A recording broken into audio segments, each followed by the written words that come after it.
Mary Beth, Here. Freya, Here. Sophia, Here. Kimberly. Here. We're all here. Thank you. And since we are all here, I do a motion to approve the agenda. Motion to approve the agenda? We have to do the Pledge of Allegiance. Sorry. Oh, just kidding. I'm sorry. Me too. All right. You guys can unmute yourselves and join me.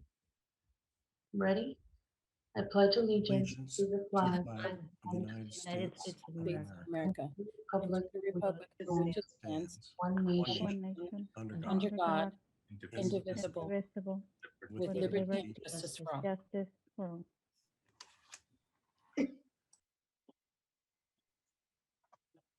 Freya, would you like to make a motion? Yes, motion to approve the agenda as presented. Second? Second. Thank you. Lisette, Aye. Mary Beth, Aye. Freya, Aye. Sophia, Aye. Kimberly. Aye. Passes 5-0. Thank you. All right. Moving on to the next item is communications. And we do have one public comment, if I'm not mistaken, and this is from Claudia Landstrom, who would like to provide her comment in general and in live time. Is she available, Rosie? Yeah, she's moving.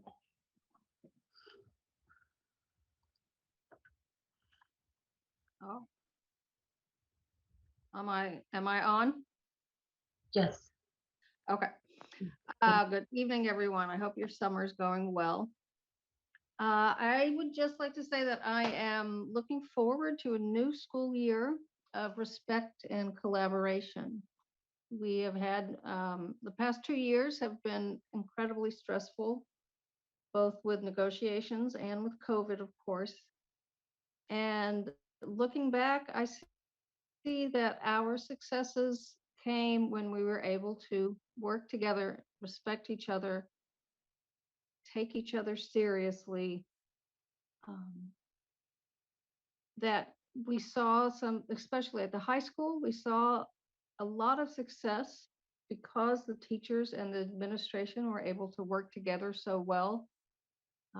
That hasn't happened at all the school sites, and that hasn't happened necessarily between CUTA and CUSD. So again, I'm looking forward to mutual respect and collaboration. All teachers are looking forward to hearing what the plan is for safety for next year. Obviously, for the most part, for students, teachers are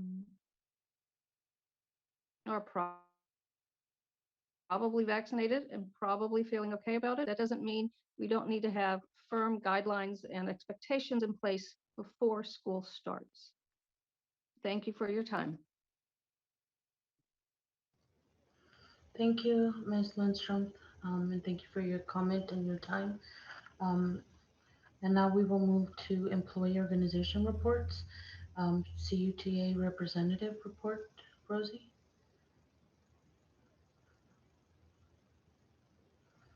We have Claudia Lundström and Kathleen Wall.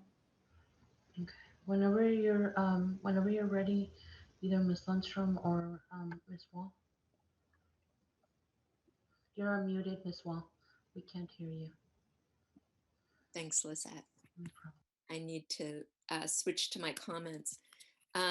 Sean Reardon, lucky person, is on vacation in Maine. So I'm making the official comments this evening. Good evening, President Cortez, governing board members and district administration. I'm Kathleen Wall, CUTA bargaining chair and veteran CUSD teacher. Veteran is a euphemism for old. I've been around a long time. As bargaining chair, I'll be making some brief comments about our upcoming negotiations and the budget.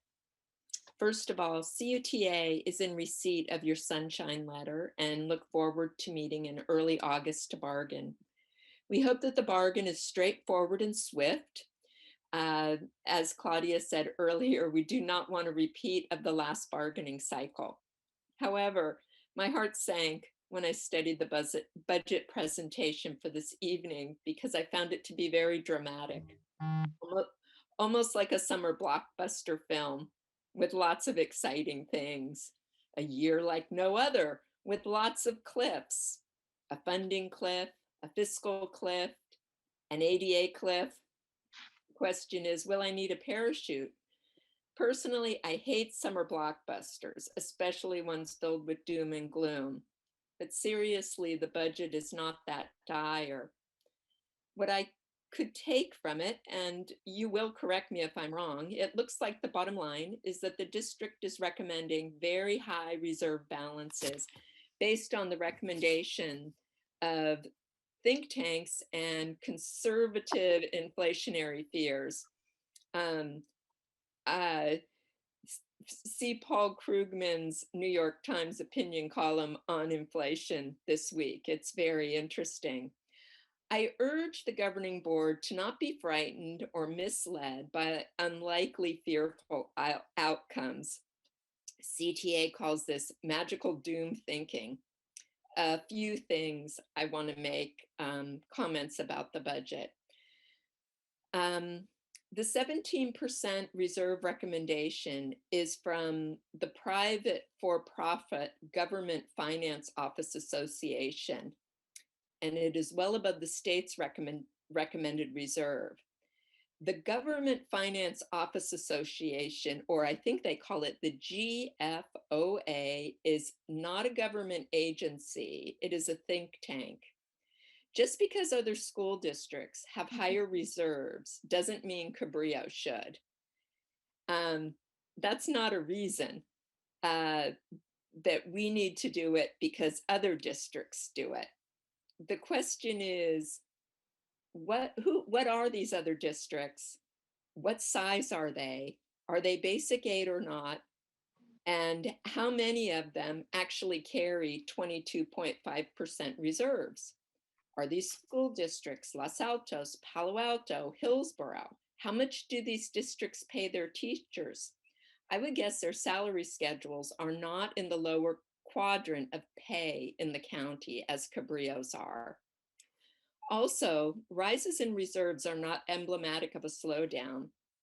A lot of districts have been convinced by school services and the above mentioned Government Finance Office Association to think a 2-month reserve will stave off financial ruin. It won't. All money is from public taxes, taxes citizens pay for here and now, the students and teachers here and now, not for next year or the 3rd year from now. Districts are not banks.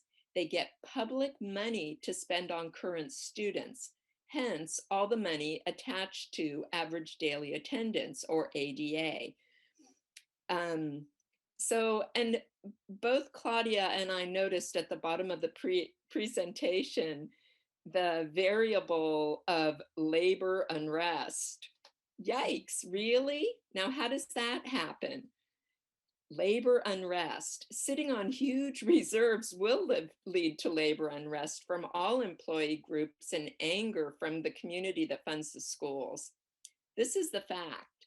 We are operating in a market that is favorable to workers, and CUSD needs to have competitive salaries. CUTA requests that the governing board practice their due diligence and study district finances from a variety of angles, not just the version you are receiving tonight. I'm not saying that the version is wrong or duplicitous, it's just from one point of view. And there's many ways to look at it. Last year, we asked the governing board when the board made a resolution to hang on to a big reserve that we get a similar resolution from our governing board that San Mateo Foster City School District memorialized in a bargaining agreement.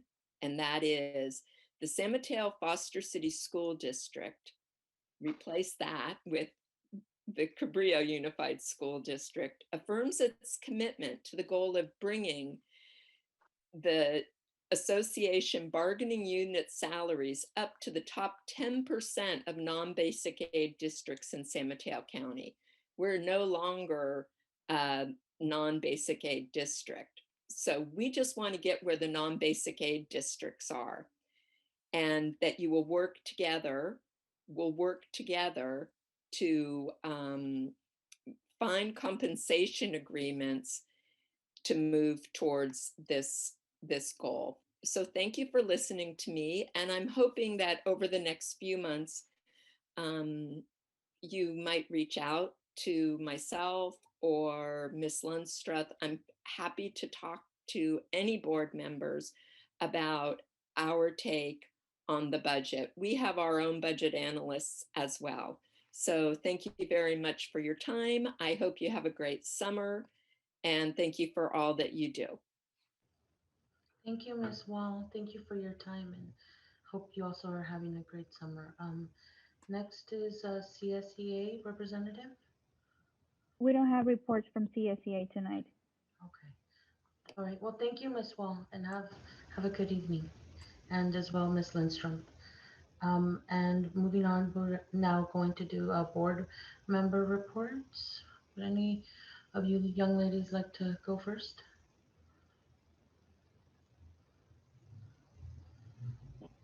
I'll go. Gosh, it's been 2 weeks, so there's not a lot of new news, but I'm excited that we're at a point where we can wrap up this crazy year and look forward to COVID and complete, the majority of it remote learning, and look forward to next year. And part of looking forward to next year is getting past the last 2 years of crazy of budget cuts and finally coming to agreement, adding to what Kathleen and Claudia have already said. But just to round it out a little bit more, I'm excited to see the reserves. I acknowledge that I did not necessarily agree with the 17% reserve. And I hope that we look holistically, and that going forward, we consider those things that have been left undone for some time. And I appreciate the hard work that Dr. Bhatia has put into the visual and performing arts. And I realize we're not going to have a presentation until August, and our next committee meeting is in August. But in reality, this district made a commitment in 2012 to feed the pipeline for music programming, and we haven't revisited lessons learned from that. So when I speak to making sure that there's equity across the board, that means that not only are we paying attention to teacher salaries and our facilities, but that we have all of the different programming pieces in a way that give us a really rich, rounded experience for our students. Some of in the news, I'm not sure if it was New York or New Jersey, they were talking about visual and performing arts being so core to the recovery from this COVID period. So I just appreciate being on the board with all of my cohort here, and appreciate this community's commitment to the recovery, and look forward to our upcoming year. Thank you. Thank you, Kim. Freya, Mary Beth, Sophia. Sure, I can go. Go ahead, Freya. Yeah, I just want to reiterate the comments also from the teachers with the mutual respect and collaboration. And I just think that that's so important to all of our dialogues as we move forward. So really appreciate their bringing those up. And also the looking at the budget, which we'll be doing some of tonight, and then we'll continue to do throughout the year. There our leader Jesus on that, so really appreciate that. I did go to the ag advisory boosters ag boosters meeting along with Lizette, and it was very interesting to hear about the different ag programs and the plans for expanding and our career technical education. So I'm very excited about continuing to get involved in that with the building trades as well as the ag CTE program, and still very excited about the environmental committee meeting moving forward. There's some activity that are going to happen this summer, so that's great. And other than that, just summer's begun. So hope everybody has a great, relaxing summer, and that's all.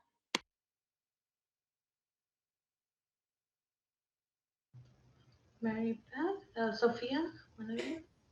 I'm happy to go next. And so, yeah, school's out for students, for teachers, most teachers other than those here and others, some staff. We have the pleasure of convening today here to review our annual LCAP, our district-wide action plan, and ongoing budget planning, as was referenced among other business. I think the coming, so it's kind of a little bit of business as usual, but I think a lot about how the coming several weeks really are an opportunity here now that we are in end of June and we're, back in school again, back in 7 weeks or so. So I feel like those several weeks until then are really a great opportunity for all of us, no matter what our roles are in our school community, to take a break and recharge, so we can be our best selves when we come back, collaborating for students, and that we can come back with a really refreshed mindset of restarting school with an approach that really puts students at the center.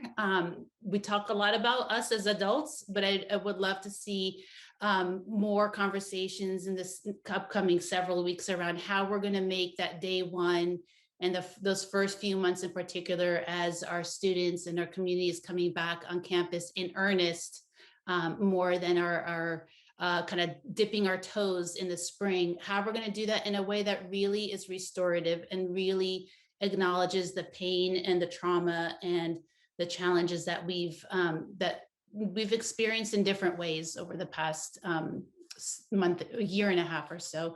I think one great resource I just want to draw folks' attention to, and I think some are aware of this and already reviewing it, is a report entitled Reimagine and Rebuild, Restarting School with Equity at the Center. You can find it at www.reimagineschools.org or reimaginecaschools.org. This is a report outlines the principles that can help guide us towards truly putting students first in a way that's equitable. That also helps us rebuild our systems to be more sustainable for both the short and the long terms. So they really look at 5 key principles. I'll just mention them, but definitely please, I encourage everybody to read the report to get a sense of what actions can follow these principles. But the 5 key principles are centering relationships, addressing whole child needs, strengthening staffing and partnerships, making teaching and learning relevant and rigorous, and empowering teams to reimagine and rebuild systems. And they have a lot of work that's based on a lot of extensive research to recommend actions that can help us do that. And things like hosting one-on-one meetings with every student and family at the beginning of the school year, staffing up to support student re-engagement, focusing on priority learning standards, organizing diverse site-based teams, including students and families, similar to what we had done for our reopening schools task forces and our OSSE, opening school steering committee, and using those diverse site-based teams to develop and monitor these plans of re-engagement and restorative returns to campus at each site. So I think continuing that momentum that we had from that those cross-functional teams to prepare for our return would be fantastic. One really important message in that report too was about feeding more resources into the same system. I'm quoting verbatim, will not fundamentally change experiences and outcomes for students if we don't use resources differently to transform education as we know it. So I hope that we can really challenge ourselves and think about how we do what we do and really not strive necessarily to work harder, but working smarter. And really that involves working together. So I hope we can all read that report and get a fresh perspective and get inspired on coming back in a way that really helps restore our students, which will restore all of us as individuals and all of us as a community. So thank you. Thank you, Sophia. Mary Beth?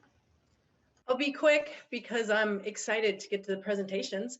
I'm pretty impressed at what's going on in this board packet, being as we just had a meeting 2 weeks ago.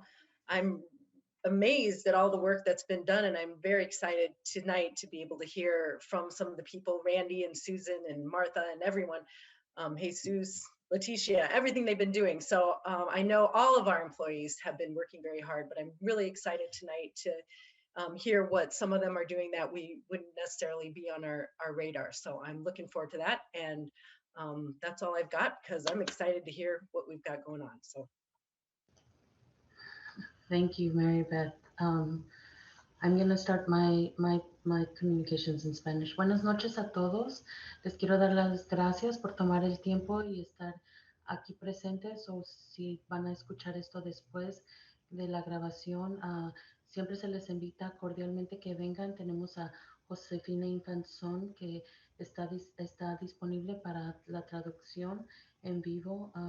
Y antes de comenzar, quisiera estamos de manteles largos y quisiera darle las felicidades al señor Jesús Contreras, que está cumpliendo años hoy, y le queremos decir que muchas gracias por todo lo que ha hecho, por toda su dedicación, todo su trabajo.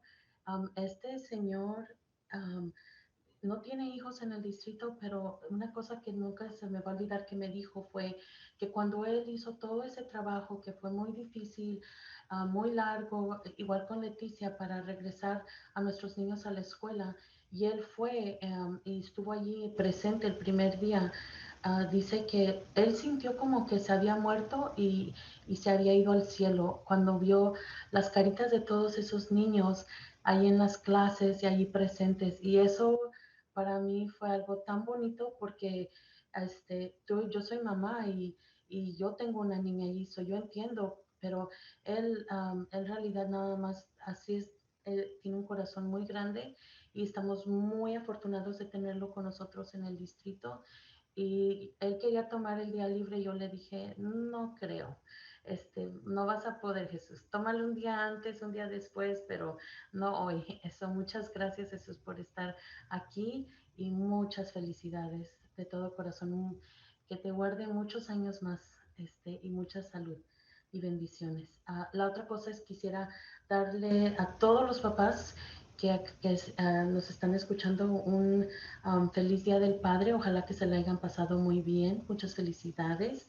Y también quisiera dar gracias a Leticia y a todos los que están involucrados en el programa de verano para los niños. Es algo excepcional. Es un programa tan bueno y cubre todo, cubre todo lo que tenga que ver con materias importantes de la escuela y también con la educación con física de los niños y mental, y salir a jugar y estar ahí con otros niños. Y no sé realmente qué hubiera hecho si yo, igual otros padres, si no estuviera ese programa y no hubieran hecho el trabajo que hicieron Leticia y Jesús y todos los demás para traernos ese programa. Muchísimas gracias. First off, I want to start by good evening, everyone, and thank you for being here. And I would like to congratulate Mr. Jesus Contreras for being with us on his birthday. He was thinking of taking it off, and I said, no, you can take a day before, a day after, but not on your birthday, because lucky for you, there's an important budget and board meeting that we need you for. So thank you, Jesus. We are very blessed to have such a smart, humble, and knowledgeable man like Jesus. And one of the things I will never forget about Jesus was we were talking about all the hard work that Leticia and the team did to get the kids back to school, and how hard that was, and getting everything done. But when he said he went there the first day the kids came back, and he said, Lisette, he said, I felt like I had died and gone to heaven. And I mean, I just like, that was so amazing because he has no kids. He has no, like, you know, real personal, you know, it's just from his heart, and that's just what a awesome and kind-hearted man you are, Jesus. And we are blessed and happy, and may you live many more years, and many years with Cabrillo, and and a lot of health and happiness. So thank you. And then I also want to say happy Father's Day to the parents, fathers who are joining us, and I hope you guys had an excellent day. Of course, it's not as important as Mother's Day. I'm just kidding. But yes, happy Father's Day. I hope you enjoyed your time, and hopefully you were able to get a little more out since things are getting somewhat a little more laxed or back to normal. And lastly, I'd like to also commend Leticia and Jesus, and and Dr. McFetrich for supporting them and creating this awesome summer program for the kids. I can't speak enough of it. They have the STEM program, which helps kids not to. I know that there's like a learning regression when they're not exposed to anything academic, and what the STEM program is doing for them. It's not only helping them, but it's also kind of giving them a break from school, but still they're in school and they're enjoying it because they don't have to go home and worry about doing homework. They don't have to go home and worry about, having to do something at home after school, which is, hard, especially since they're trying to get back into class. And I think that's awesome. And then to follow it up with the Boys and Girls Club and just have them out there running, playing dodgeball, kickball. I mean, all those things. I can't say enough. It's such an awesome program, and thank you so much for providing this for the kids. I thank you very much. And with that, I am done. And now it's our superintendent, Dr. McFetrich. Well, thank you. I'm happy that this is the last regularly scheduled meeting of this academic year. It has been quite a year like no other. I first of all want to start my comments off per Claudia Lundstreth's public comment. The OSHA guidelines and the pandemic recovery framework are being updated currently, but as I've written in my community letters over the last couple times I've sent those out, we're following that. We did do preparation to make sure that students could come in. It does look like these rules are getting much more relaxed. Masks will be required on campuses for everyone. It looks like that may be indoors. They may say that's relaxed for outdoors, but we are going to ask that everyone wear masks, staff and students alike. We will have distancing. We do not need a plan given to the County Office of Education. And we look forward to a full return. We will work in July once we get new guidelines to talk to staff and to families about guidelines, but pretty much with the prevalence of the vaccine and the new governor's orders and new Secretary of Health and Human Services, Mark Gawley's orders. We know that masks are here to stay. We will have some distancing for adults, but kids, there's 3-foot distancing, but that may be relaxed. We will be required, if people come up with symptoms, that we figure out how to test them. We will continue symptom checking for our students, but probably won't be required. Doesn't look like that's going to be required for employees. And by now, all our employees have had the opportunity to get vaccinated. We do know that there is a new OSHA guideline that if employees who choose not to get vaccinated decide that they want a certain kind of mask, we have to have that on order upon request, but that shouldn't be many of our employees. Most of our employees, I think, at this point are vaccinated. So we will wind up giving more information once we have it, but this is sort of like the roller coaster of COVID for the last year and 3 months. It seems like every 2 weeks we get some new information. We did have a vaccine event here at the high school. Not many people took advantage of that, but I think Coastside Hope is doing vaccinations, and we'll get more information out to folks about local vaccination. I think we're doing pretty well in this county. Always want more people to get vaccinated. We're hoping that more youth will do that, ages 12 and above, and we're hoping all adults will take that opportunity if they so choose. I do also want to share the value for respect and collaboration, and I look forward and will continue to invite CUTA and CSEA representatives to meet with us ongoing. That invitation stands, and look forward to that. We look forward to ongoing collaboration. I feel like it has been rocky with our budget crisis 2 years ago, and then certainly with negotiations, but that got resolved, and we look forward to that in the future.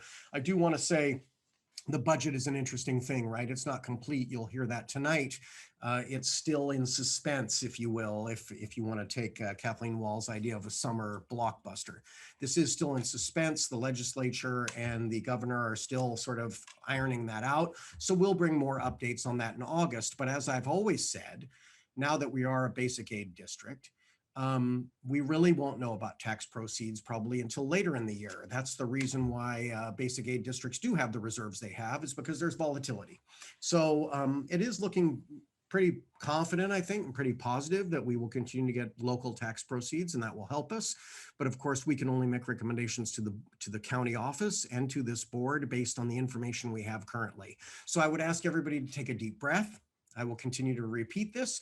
Take a deep breath. Know that we're in this for the long haul, and that good work happens with good information, and we will get good information in the fall. And there's a lot of other things we need to work on to collaborate, because basically I think, as was recently quoted in the Half Moon Bay Review, we're looking forward to maximizing student time, providing extended learning opportunities, creating a family-friendly district, making this easier for all our families, making it better for all our students, and making it better for staff. So there's a balance there, and we hope to work with everybody to make sure that the public, our stakeholders, the Financial Advisory Committee, our bargaining units, our staff, and the board and the public all understand that good things come in time. So with that said, I do want to reiterate what Lizette said, what President Cortez said about summer school. I'm very grateful to Mr. Contreras and Dr. Batia for the great work they did on summer school with engaging partners, including the Catholic Charities Organization, the Boys and Girls Club, a lot of different moving parts there to get the staff there. It's a pretty big program at the high school. I want to thank Danielle Robles, a teacher who is working there at the high school, trying to get kids to remediate and make up for credits that may have been lost. I do want to thank Debbie Silvera for her work, sort of overseeing the whole thing, big lift in summer school. Rosalva Segura, certainly, and our focus on early childhood education. Of course, we're very excited next year that we're looking forward to moving Los Listos from their really kind of decrepit, I'll say it, portable classroom right now into what is for them a big improvement, and also having an inclusive early childhood education program that includes students with individual education plans, and then hopefully building on that in the future. I also want to thank Miley Springer, also a teacher who has been working on summer school and Boys and Girls Club, of course, for their constant partnership. Speaking of partnership, Ayudando Latinos a Soñar, ALAS, has been a fantastic partner with us. Boys and Girls Club of the Coastside, fantastic partner. Cabrillo Education Foundation, fantastic partner. Coast Pride, again, this is June, so it is still Pride Month, and their opening of the new Coast Pride Center, fantastic, and we look forward to working with them to serve LGBTQ youth and families and everyone, really. The HEAL Project, I got to meet with Amy Bono today to talk about the HEAL Project and our expansion of HEAL Project services to provide more enrichment and extended learning opportunities for kids. So I'm really grateful to HEAL Project, especially because that work dovetails so well with the environmental committee work and getting gardens on campus, having kids understand their environment, their food, where it comes from, how to live responsibly in their world and in their bodies with the food they eat. The PTO Alliance, I just want to say, has been instrumental to us. always. And I thank them for the work they've done with us this year. And then I had the great pleasure of going to the 50th anniversary of the Rotary Club last week, and then to a lunch for their outgoing president, Mary Rogren, today. And so it's good to be back in person with the Rotary folks, and just to all our partners, Half Moon Bay Library, who helped us so much. I could go on and on and on. I do think that the theme has to be partnership and collaboration. That has to be the theme. We can do so many things working together, and it requires talk. And so for all the folks who have come in, talked with us, who are listening, who are sharing our viewpoints, we may have different viewpoints, we have different roles, we have different interests, but our interest must be about providing kids the opportunity to succeed, to achieve their potential, to keep a focus on equity so that every child succeeds and reaches their potential by giving more resources to those students who need extra help, having that equity lens, having that financial sustainability lens, having that continuous academic improvement lens, whether that be early childhood education, improvements we're making in kindergarten, and hopefully now talking also with the high school. They're coming up on a WASC review and talking about what they can do to help them better serve their kids. Cunha, same thing. I'm just very proud of our colleagues, our principals, our teachers, our support staff, and my colleagues. And yes, a big happy birthday to my brother, Jesus Contreras. Much love to you, my brother. And that's it. Let's get on with the show. Thank you so much. Thank you, Dr. McFetrich. And now we will move on to item 4 in the agenda, which is all the consent items. Do I have a motion to approve? So moved. Second? I'll second. Take Sophia's. I'll take Sophia. Thank you. Lisette, Aye. Mary Beth, Aye. Freya, Aye. Sophia, Aye. Kimberly, Aye. 5-0. Thank you. Thank you, Rosie. And the next item is item 5 and general business. First item is 5A, which is a presentation, medical health services, student and staff safety and well-being. Do I have a motion to approve? This is a information Oh, item. I'm just kidding. It's a presentation. It's an informational. I'm sorry. And I'm Miss Ladd, you're presenting, I assume? Yes, I'm presenting along with Susan Vanna. Whenever you guys are ready. I just want to jump in here and say I saw Susan today. She's on vacation. Thank you for coming in on a board meeting night on your vacation. And I want to thank Martha Ladd. The two of you have done phenomenal work this year with your colleagues to make sure that we are healthy and to help us through this time. And we couldn't have done it without you. You guys are fantastic, both on the physical health, the medical health, and the mental health. And I'm so grateful for you putting this presentation together tonight. Thank you. Rosie, do you have here comes the presentation. Great, thank you. Good evening, President Cortez, school board members, Dr. McFetrich. I'm here tonight with Susan Vanna, who we affectionately call Susan Fauci, to make a presentation to the school board on school-based student and staff safety and well-being, school-based medical health. Next slide, please. Tonight, Susan will be presenting to you the many facets of medical health in our district, from the work with students with disabilities to the maintenance of student medical records, to the regular training of staff, right through to the role of student-based medical health to support our student and staff wellness as we developed our return to campus this year after the pandemic. Next slide, please. You'll probably get tired of me talking about multi-tiered systems of support, but that's my role here, is to talk to you about how multi-tiered systems of support fit into students' medical health. So here, we develop the medical health services within the MTS framework to ensure that we address student health across different levels of intensity. It also provides a structure for us to examine our supports for state and federal compliance, to make determinations regarding inefficiencies and redundancies, and to continue to innovate our programs and services, looking at the medical health through an MTSS lens. Here, this slide demonstrates sort of a general perspective for you and for our community members. Our Tier 1 medical health supports are universal screenings for students, training for staff, and then safety planning.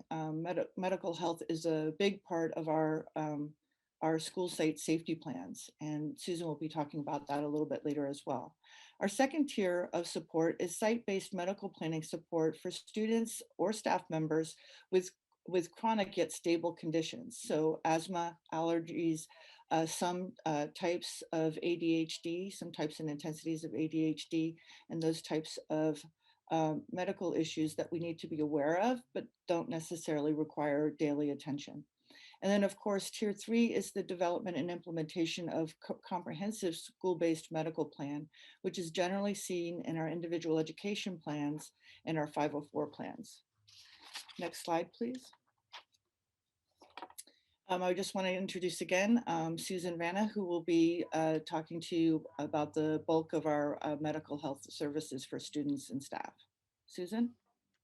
Hello and good evening. I'm going to share with you tonight, and I'm very happy to do this, to share the school health and medical component of what goes on in our district. And as all you know, there's a lot of wheels, spokes to the wheel, and the center is the student, and they're accessing their academics. And there's a lot of wheels that we have on that spoke. I mean, a lot of spokes on the wheel that we do to help that happen. And one is our school health and our medical. This slide really shows our implementation of how we do that and how it is the priority to do our school health and medical to access that a student can access their homeschool and their academics, and not only be in their general education, but that they're able to do PE and music and art and go on the field trips and have lunch and recess. We currently have about 50 students that have complete medical 504 plans or a component of medical of their IEP. Rosie, next slide, please. Part of our school health is mandated screenings by the CDE and by the federal school laws too. And we are required every year to do vision and hearing screening on all TKK 2nd, 5th, and 8th graders, and then hearing on all 10th graders, and then color blindness screening on all 1st grade boys. We do about 1,300 students a year with this. And then between our initial assessments and tries for IEPs, we do about another 200 students. About 12% fall into the referral process, and the majority of them are vision. And it is mandated by law that we have to follow up 3 times on that vision or hearing referral. So 3 times we need to contact the parent and document that we have given them the information. We've shared with them, places to go if they don't know where to get some follow-up. We have, I have set up access with Lions Club and with VSP, that we have programs that can help pay if we have a student that is not able to afford the glasses, if that's what's needed. And with hearing, we're required to test again within 30 days later. And if it still shows out of the boundaries, then we start the referral process. Next slide, please, Rosie. A big component of our student health is also maintenance of our students and their health plans. We approximately have about 160 students with seizure, cardiac, or asthma history. You can see that this number is off from our medical 504s or IEPs. These students, those students are included this, but we also have students that maybe only need a seizure action plan, or maybe they just need a medication administration form for a rescue medication. So they don't necessarily all have to have a 504. We have 10 or 12 students, I'm still trying to get the numbers for next year, of students with type 1 diabetes that are using insulin pumps. We have medication administration requirements, and then we have our 504s that we implement. I think the biggest part of this is that each year, at the beginning of the school year, parents review their registration, and they also fill out a health conditions information sheet with their registration on their student. We follow up with all of that. All of that is listed in Infinite Campus, and we review all those students at the beginning of each school year. We contact the families that we feel needed to be contacted, and we send them packets if needed for asthma, seizure, cardiac, whatever we feel like we need information at school on. We've developed some pretty good packets that are standardized now that are the same at every school site. So all the front offices, all the health technicians know that if each school they go to, the medication administration and the medications are all in the same similar setup, and all the forms are the same. So we have set up packets for asthma action plans. Diabetes is always a 504, and seizure action plans, and etc. So that's probably a big thing we do. We also work with the health department closely on our immunization compliance, and our registrars at each school are tremendous at helping with this and the compliance of all our immunizations. We also form emergency bags, I want to call them, that are part of our school safety plan for our students with medical issues. And those bags have backup of whatever they need, rescue medications, diabetes supplies, whatever they are, that would need to go in an emergency evacuation, on a field trip. And people are trained and they know, staff knows where those backup bags are. Rosie, next slide, please. Another part is our maintenance program, which I would probably call, with Martha's slide, our tier 1 is our maintenance, where we have our EpiPens on sites. And these EpiPens are not the EpiPens that are used for a student that maybe has severe allergies and they have their own EpiPen on campus. This is for unknown allergies or anaphylactic shock that happens, that of a student or a staff member that didn't even know they were allergic to something. And this program was set up at all schools a few years ago, and it's very needed. Our monthly AED checks, emergency bags are all set up for all the teachers in the classrooms, the school health supplies, and then of course training is provided to all the staff and to the front offices or the health techs who are involved with certain students, and in seizures, choking, first aid, medication laws. And then for the past 3 years, we've offered CPR on different of the campuses. Next slide, please. Some of the things we implemented this year was, of course, with the 4 pillars. And I think after 15 months, we were all dreaming the 4 pillars in our sleep. But because we did a robust program with the 4 pillars right up front last March 2020 in April, it really helped us be successful throughout this whole pandemic. We also, started to use the Hazel Health Symptom Checker for our students. We had about 1,600 students a day using it. And there are some of the families that signed up for the virtual medicine. And within the first 4 or 5 weeks of school, starting April 5th, we had a dozen families use the virtual medicine, and it worked very well. We used Frontline app for the staff symptom checking. We developed a contact tracing program that we used throughout the whole school year.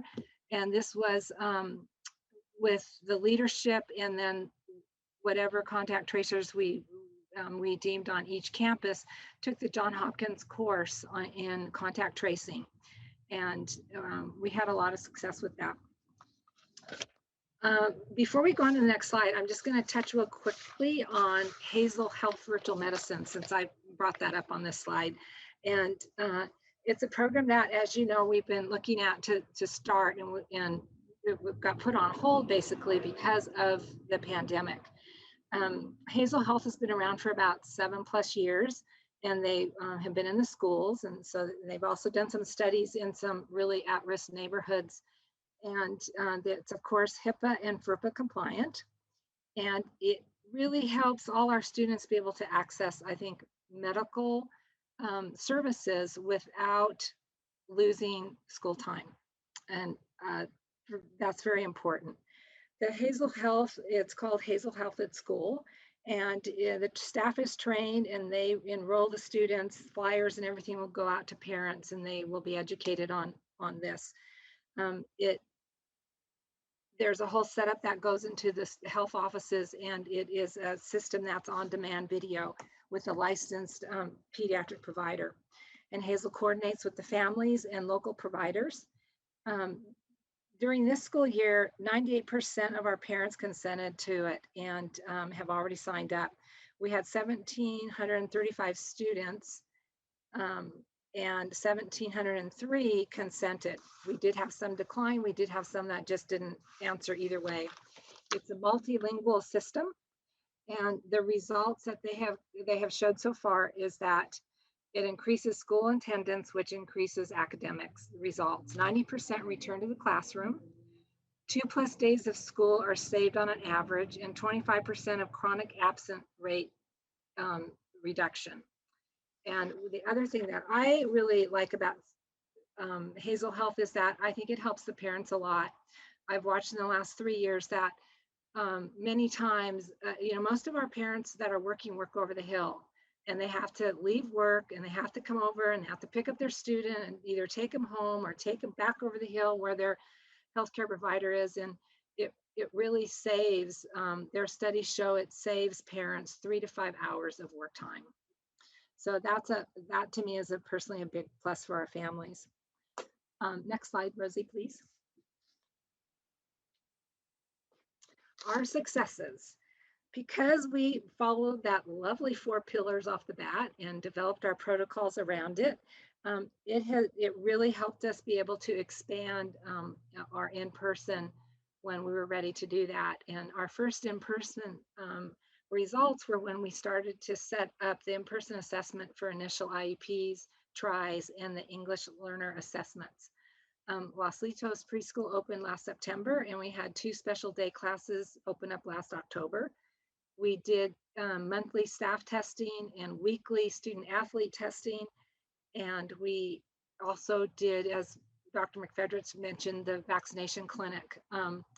We didn't get, as you said, as good a results. One is that we were kind of saturated out here. Companies had come and held already several clinics at Our Lady of the Pillar and with Coastside Hope. So we actually have really high vaccination rates out here. We worked closely with the pandemic framework, and with that and the 4 pillars, we really were able to make a really good action plan that enabled our schools to open up successfully starting April 5th. Our students returned safely and successfully. We had a great success rate with our medical IEP and 504 students returning. We had no community spread on school sites or in any athletic events. And we were able to do our in-person mandated vision and hearing screenings. And I was very grateful for that because I know there's many school districts that didn't get to finish those. Thank you. Next slide, Rosie. All right, this is our last slide. This past year, our medical health team met the challenges of developing and implementing structures to maintain the health and safety of our students and our staff within the contents of the COVID-19 pandemic. This year has brought us opportunities like the Hazel Health Program, and also has exposed the need for continuous improvement of the organizational structure of our systems that support students with medical needs. I'm grateful to Susan for her expertise and her determination to develop and implement a comprehensive school-based medical health program, because our students that come here that attend their home school and have complex medical needs, they're able to attend their classes, develop their friendships, and have their hopes and dreams, because because we can ensure parents and feel comfortable ourselves that their children will be safe day in and day out at our schools. And that's the end of our program. Are there any questions? Well, thank you, Susan, and more importantly, thank you for being here, especially when you're on vacation. You know, Jesus also, he had to be here at his birthday. But no, seriously, thank you. I appreciate and thank you for all the work. And I especially appreciate that the Hazel Health, when it refers to like getting the kids the medical attention that they need. And like you said, everything's over the hill. So if people have to drive from to and back over the hill, that's awesome. I think that's great that that came also from Hazel Health. Thank you very much. I don't have any more comments. Oh, go ahead, Fred. Okay. Yeah, I just want to say thank you so much for the presentation. It's great for us to see it, but it's also great for it to be out there in the public. We always talk about the whole child and taking care of all of their needs, and it's very clear that you guys have done a great job already in taking care of their physical needs. And so I just really want to say thank you for the hard work you've done, but also for the presentation tonight that really clearly explained what it is that we do and have been doing already to take care of the physical health of our students. So thank you for that. And then I had a question just about the Hazel Health, and I know we've had other, and we do other services for mental health, but is there an opportunity for that to also provide maybe mental health? Because I know that there's been some strain just in the health systems in general on mental health issues, mental health service providers. And is that something that if students in the future were having something that they could find therapists or other things through that as well? It's just a curiosity. So thank you. No, that's actually a really good question. Hazel Health has been developing it for about a year, and they're hoping to roll it out when school starts, but it might be a little bit later than that. But yes, there is going to be a mental health component. I should say too that I've asked Martha to present in the fall on all the different mental health and mental wellness efforts that will be provided both to students and to staff. And so Martha will bring that back in the fall, but we're working with Cara Solis, we're working with our school linked service coordinators. Martha, you could speak to that. Yeah, I mean, I think that Hazel Health will be able to vet Hazel Health's mental health program, but also be assured that we have good components for addressing student mental health in place, so that if we decide, if you all decide to bring it on board, it will be an enhancement to what we're already doing.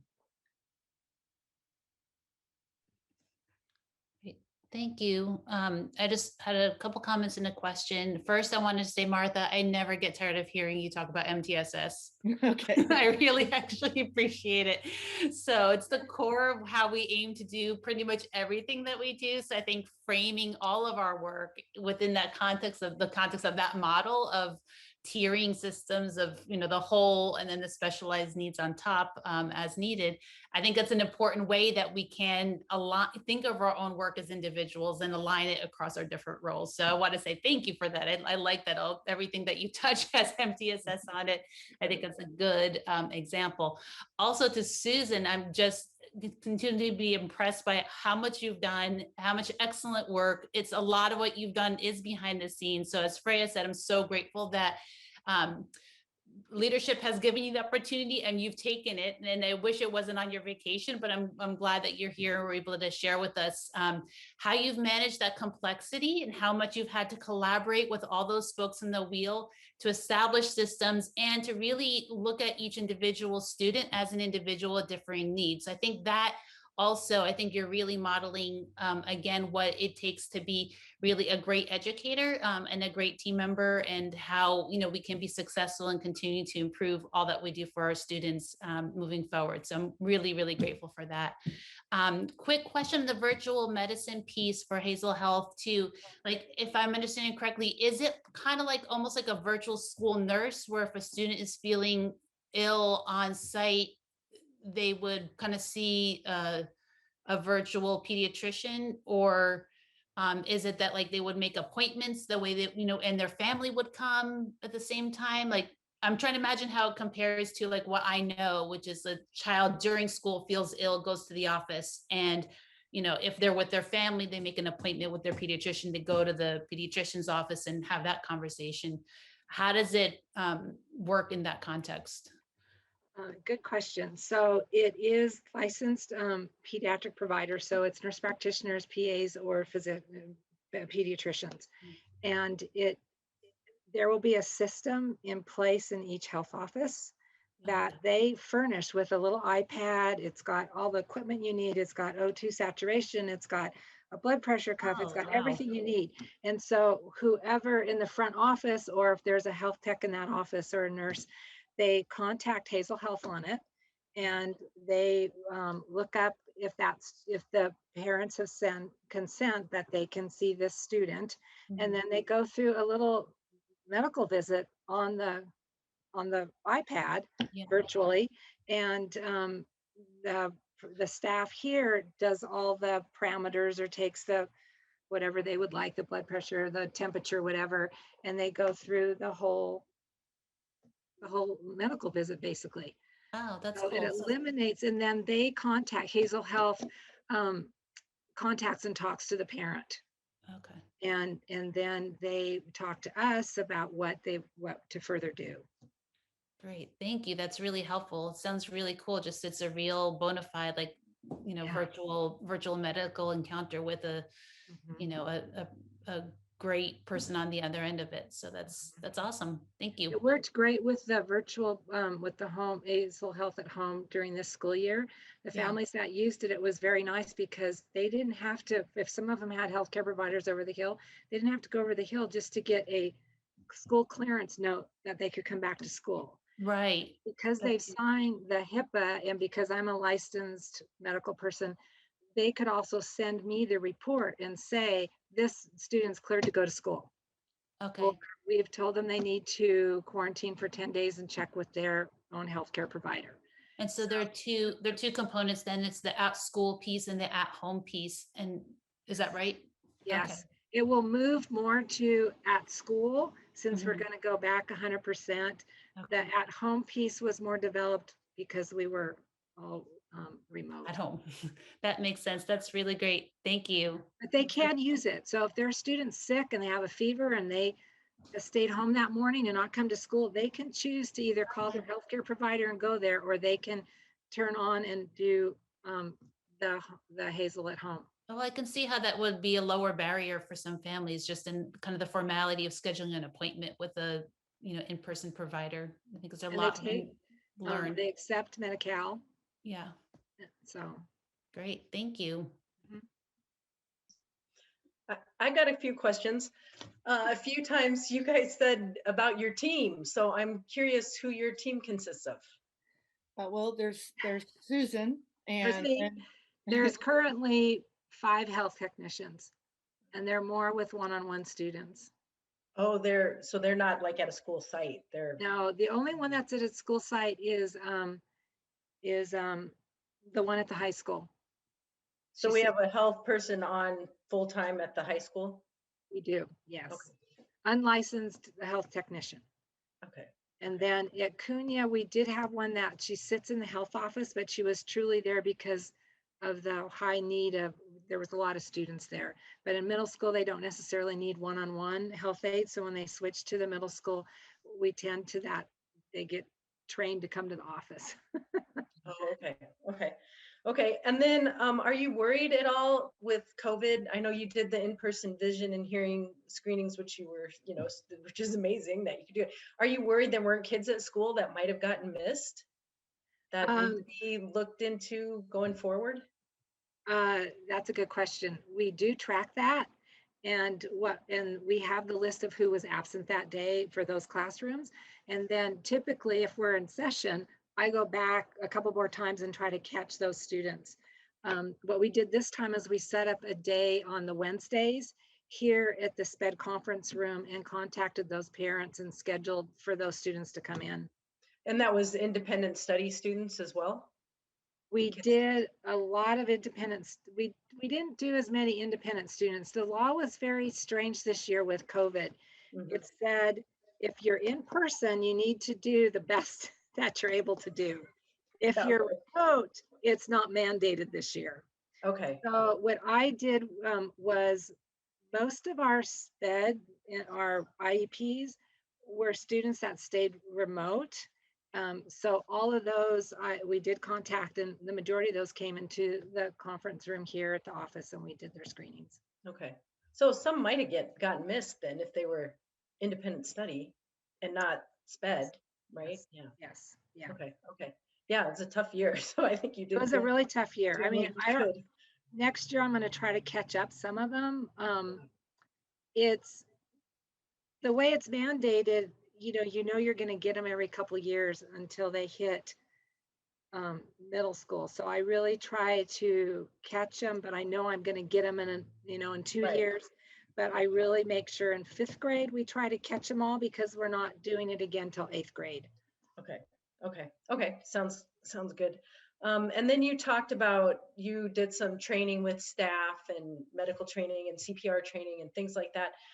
Is there and I assume those were voluntary trainings. Is there a worry that there is a large percentage of our staff that wouldn't be CPR trained or trained in medical conditions? Or Good question. So currently,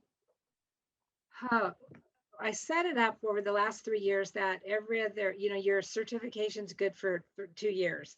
So we had it alternating with some school sites. And we basically had about 2/3 of our staff CPR trained. And we did it several times on a Super Tuesday, and trained most of the staff and we did it at the school sites that really almost everybody went. Going forward, the pandemic kind of messed us up, but starting in February of this coming school year is when we're going to need to start renewing some of those. okay. And because our last group was February 2020, we did hold one on site at Cunha was that October? And we had about 25 show up that theirs were getting to expire, but we need to set the calendar going forward with that. Okay. Okay. Sounds good. And then my last question is just around, you said you were trying to organize their health records so things were standardized across the different campuses. Is that also electronic? I'm just curious if it's a paper thing or it's electronic, or if you're looking to do that in the future, or what the organization is on that. It's both, actually. That's both, and that's a very good question. So I did, in the first year and a half I was here, we changed all the vision and hearing to being electronic. So that's been great. It's all the results are in Infinite Campus with the student. And the only thing that is paper is the actual referral that the parent needs to take to the optometrist or ophthalmologist. And then we also, when there's a referral, there's a hard copy that goes in their CUM. So we really decreased that tremendously. That we're trying to put the seizure action plans and things online. I do send them electronically to those teachers and confidential emails. But a physician or healthcare provider still needs to fill them out. We need to get the paperwork. It's a prescription and order. So most are not doing that electronically yet, but we've really decreased the amount that we use. Well, and it seems like it'd be easier to keep track of too, so. Okay, well, you've done a lot and it sounds like you're very organized. So Thank you for the presentation, and thank you for all you do. So I just wanted to add my thank you. It truly is a lot of work going on behind the scenes, and you make it look so seamless. And I know that there are a lot of moving parts. So you've already answered all of my questions. So thank you. Thank you. Thank you both for being here and presenting. And I hope you can get off of the Zoom and enjoy the rest of your vacation, Susan. Thank you for being here. Thank you. Next is item 5B, CUSD technology update, and it's a presentation. Dr. McFetrich would like to introduce. Mr. Rudolph will be presenting on this. I've asked him to present tonight. He and his team have done so much this last year. And again, as the board members have mentioned, it's sort of can be a little under the radar. And we wanted to talk about that. And I'll let Randy talk about that as Director of Technology for the district. Thank you. Thank you. Congratulations to my colleagues, Martha and to Susan, for a wonderful comprehensive medical plan. I've been on the periphery and participated in some of it, and I think you guys have done an outstanding job. So my compliments to you. Thank you. Rosie?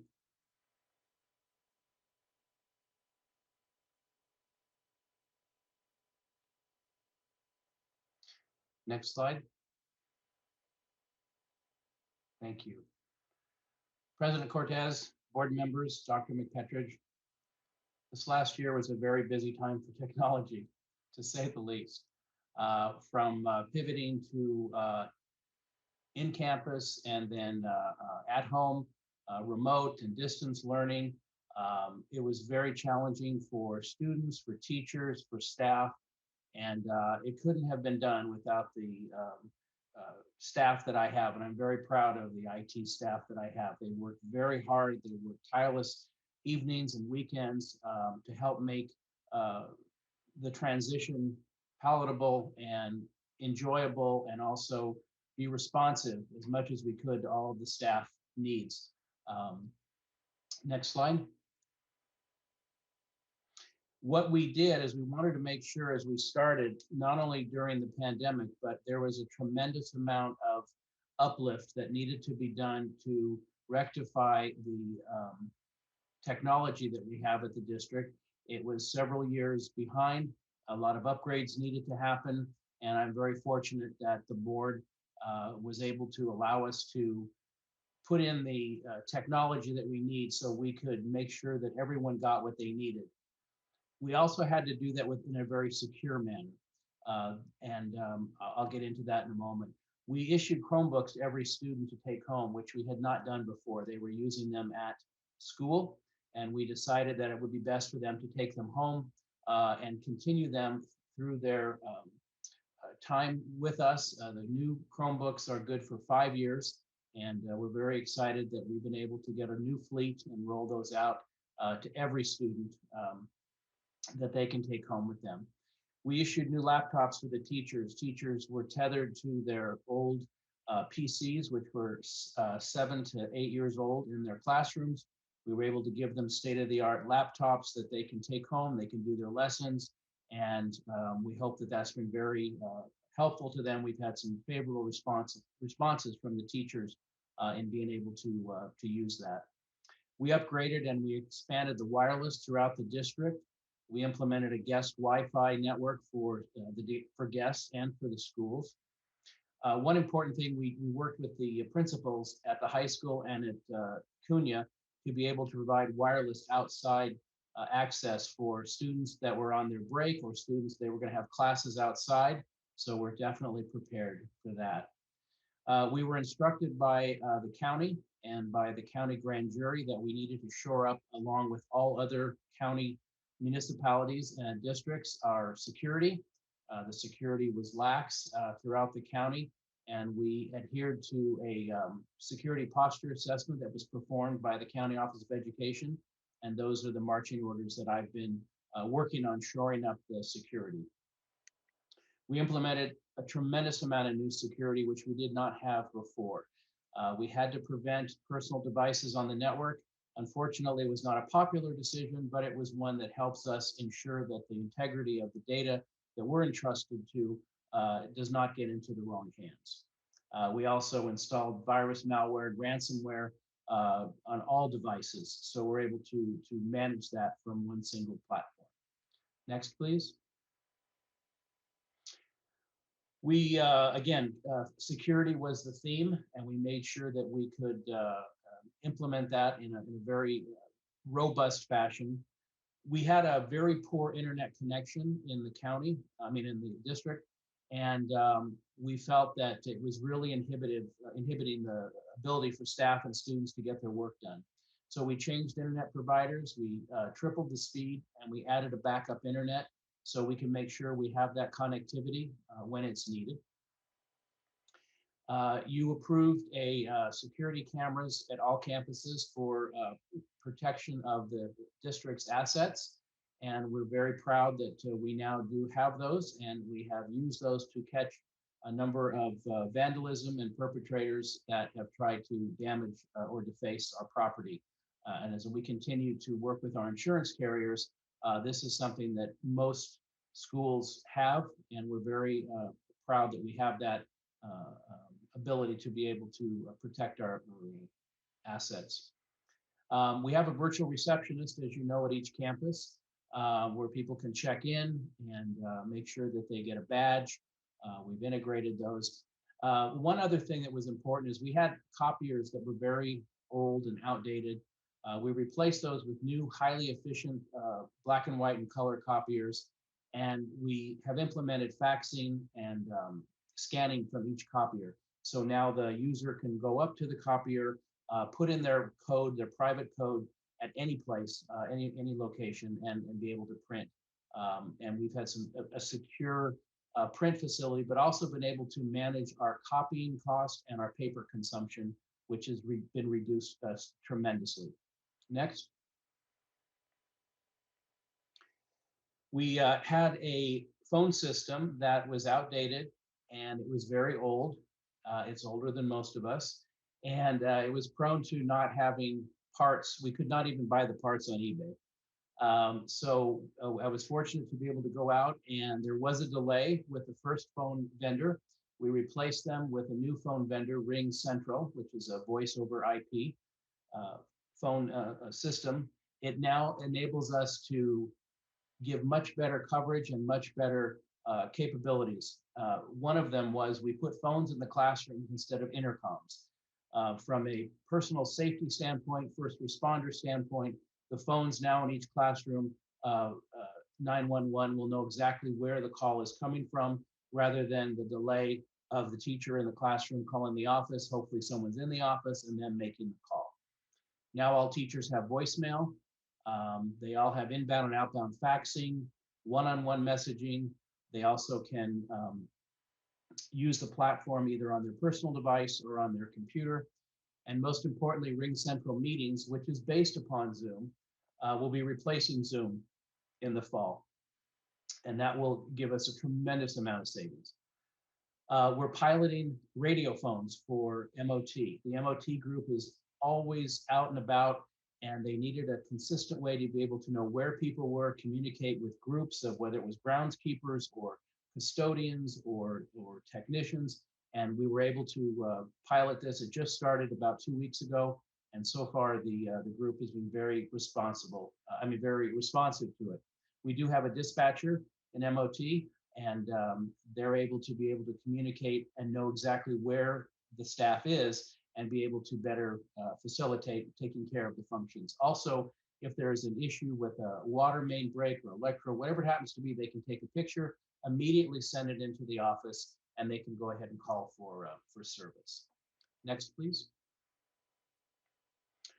We implemented, thanks to Leticia's help and initiative with her and Josefina, 35 new student applications, but we did this all around an umbrella called single sign-on.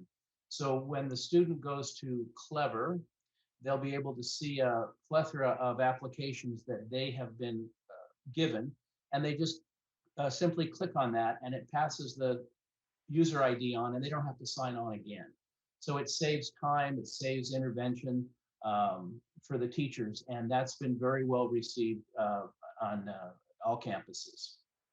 We automated elementary report cards. So there was manual intervention. The staff at the elementary schools would have to print up the reports and then email them or print them up and put them in the teacher's mailbox. Now the parents receive an email link to their student's report card. Self-service password tool for users. So they would, if they lost their password, they can reset it themselves. They don't have to call IT. They can do this 24 hours a day. We also took and linked a number of our main systems that we use with a unique password that is the same for all of them. So they do have a single sign-on instead of having to remember each one of those. And it also helps the IT staff not to have to manage passwords for every single system differently. It's all managed on the back end. And so it's the same password for all the users, which has helped tremendously. And then this week we rolled out new websites for each of the schools. we're going through and tweaking them. We changed what was called the template, and so it looks differently. And each one of the representatives of each campus is going through and making sure that the information is up to date and the information is fresh.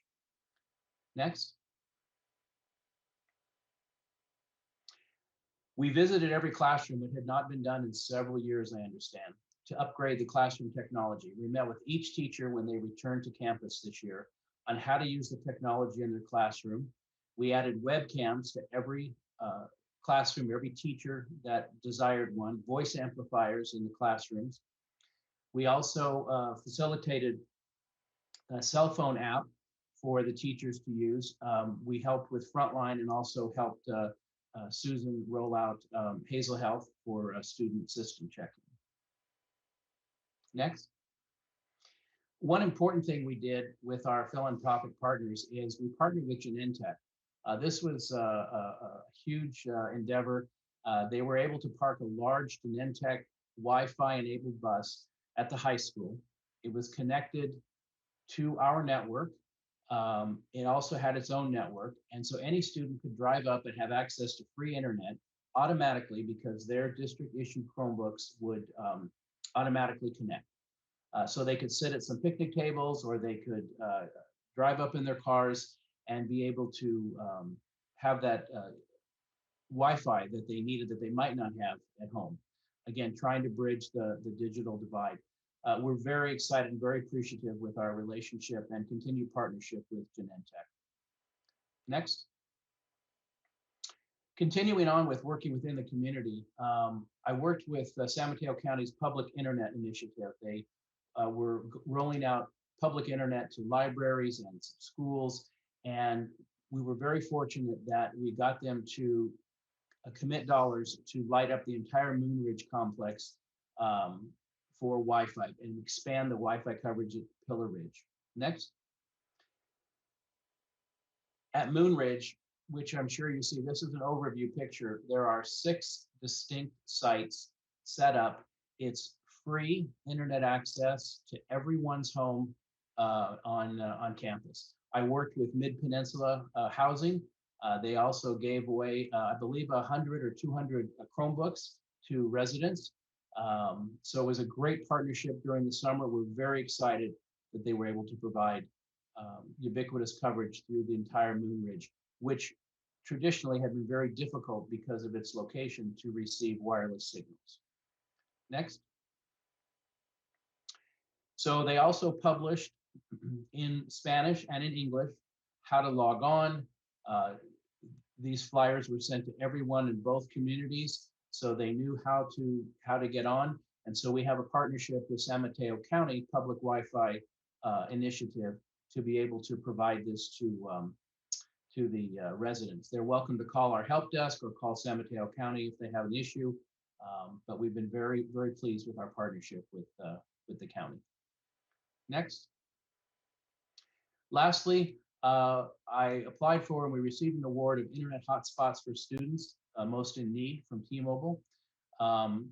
There was a big discussion about hotspots before. If you didn't have strong internet, it was useless to have, strong cell coverage, it was useless to have a hotspot because they use the cellular network.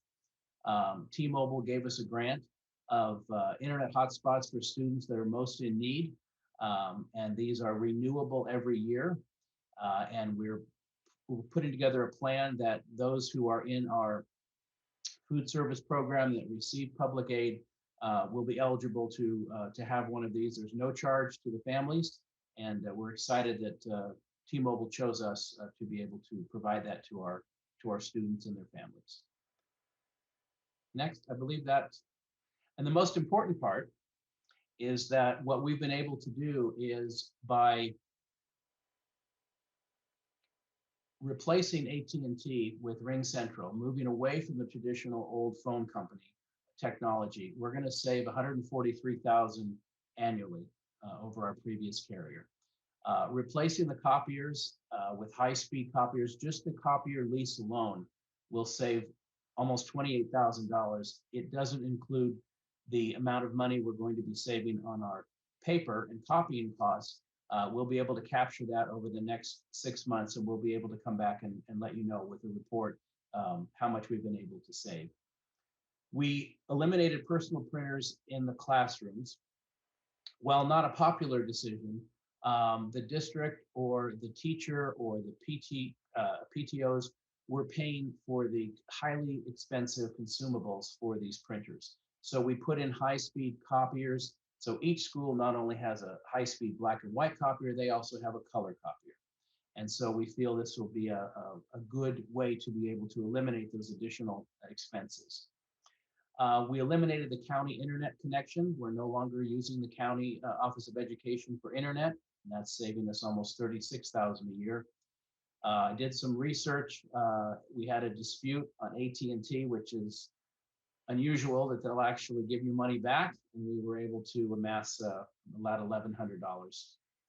Also, by signing up for E-rate, we're saving a little over $9,000 a month on our internet bill, and by participating and continue to participate in CalNet, the state pays for 50% of all of our telecommunications expenses. Next, that concludes my presentation. I would be happy to answer any questions that you may have. Thank you, Randy. I'm speechless. That everything is like music to my ears. There's no doubt that you have been working hard, and more than anything, you know what you're doing, because I'm very basic. I just know how to turn it on and off. Thank you. And more importantly, just for presenting the information like Freya says, and just being transparent and letting us know, because we hear about you, but we don't see all the great work you do, and it's amazing. Thank you for everything you do for our district, our kids, and our community. Thank you so much. Thank you. I've got to go ahead, Kim. Thank you very much, Randy. A lot of very useful information here. I do have just a couple of questions. First, just appreciation and acknowledgement of the monetary savings in going in and just paying attention to all those details. That really is important for us. And for all the heavy lifting to get those internet connections in various ways. This was just a massively difficult year, and the technology was just central to keeping the kids connected. So thank you for that. Also, the security on campuses. I know there were a lot more antics around the schools and neighborhoods during COVID, because I live close to one of the schools. I am aware of that. I do have a question about the security cameras. Do they require, for a security camera, does it require lights on 24/7, or is that motion? Is there like a motion sensor that activates the lights and cameras? Actually, both. So not only do they record motion, but they also have infrared, so they can see it. Yeah. Fabulous. Yeah, I know that at I noticed in years past, like the parking lot lights at the high school would go out at a certain time. And I know I pestered Dr. McFetridge back and forth with some of the lights around El Granada, and I'm still noticing some that aren't necessarily neighborhood friendly, but just that awareness. I'm not sure if it's inadvertent being left on, or if they're on again, motion sensors or something like that. And just thinking forward on the facilities for the district committee to keep that tucked in the back of your mind to the extent possible for future planning. So again, thank you for everything you've done to date, and it's tremendous work. Thank you. I can go next. I don't know if anybody else. Go ahead. I had a question. It's okay. So I just want to say, Randy, similar was what we said about Susan. For thank you for being here and showing us all the breadth and depth of the excellent work that you've done to really, again, I think about it as like Martha's MTSS, right? You're establishing the systems and then also having flexibility in those systems that you can meet individual student and staff and community needs. I think that's, again, a model for how we do what we do. Things like having single sign-on, it's also kind of taking into account the complexity of the systems architecture that we have in 2021 necessarily, and being able to continually improve the user interface so that like the users don't need to see, all the stuff that's happening behind the scenes. I think that's really great. It's maybe kind of a question or comment, and I don't know if it's so much for you, Randy, or for staff in general. It's just with more and more going online, which is excellent, and that's the direction we want to go for so many different reasons. What I want to make sure we keep our eye on is making sure that families that have less digital access, even if they have internet access per se, they're just less comfortable, don't have the devices and experience. Some families struggle still with using a mouse, never mind using Google Forms or virtual medicine and, all these things. I think because we've adopted so many new technologies and we continue to do so, which again is fantastic, maybe something that we think about at the district level, maybe at the school sites as well. How do we, as part of kind of the restorative restart that I referenced earlier, how do we make part of that making sure families know, like registration, right? If registration's online in August, how do we prepare families to be able to do that? And get their report cards and, school loops not new, but, many families are still struggling with that, and continue to navigate, our systems of education in general, but also our technology systems. Maybe, it's just something we think about, especially if thought about it with regards to registration, which is not far out there. We try to, thank you for your comments. We try to push more and more to our websites and make the websites more robust, and make sure that when they go to the website, whether it's for registration, whether it's for whatever they need, they can see other things. They can see calendars and schedules, and we're putting videos up there. And we've spent this last year having a content provider from every campus and training them on how to upload content. That's awesome. And I think sometimes too, having some, and I'm not going to prescribe, the details but making sure that maybe we connect with key families that are kind of the end users and doing some user testing and support in understanding like how they're receiving things that we're giving them, and making sure that we give it to them in a way that kind of meets them where they are, I think is helpful also. And again, like I said, Randy, this is probably well beyond a technology per se role, but in terms of how we work with our different roles, be it liaisons or different roles in our schools, to help kind of connect people to what they need to do so they know how to do it. I want to say that definitely is something that Randy and I continue to say, the commitment to make sure that ultimately we're serving children and their families. Yeah. And that is exactly where we want to go, where we want to make sure that the training goes into it, and that we integrate that we are doing with access, with expanded learning opportunity dollars, that we can really align all of those to make sure that our families and their children are our focus of technology deliverance. Yeah, and it might even be a partnership with the adult school at some point around more basic computer skills, right? Around like how to navigate on the internet. Like it sounds for many of us so like, like second nature by now. But for many families that are, not in that, not comfortable with those things, it can be really intimidating to try to, figure out how to do these things. It's hard. So just something to think about, for the longer term too. Sure. Yeah. Thank you. Randy, I got a question for you. I assume with that Clever app or the Clever program, whatever it is, that the kids can get in during the summer to like their reading programs and the typing programs and things like that. Is that the case? Absolutely. And so with their devices that they have, they can get into the Clever app while they're at home, while they're at school. So we're making it transparent, so no matter where they are, at a relative's house that has internet, they always can get into using that.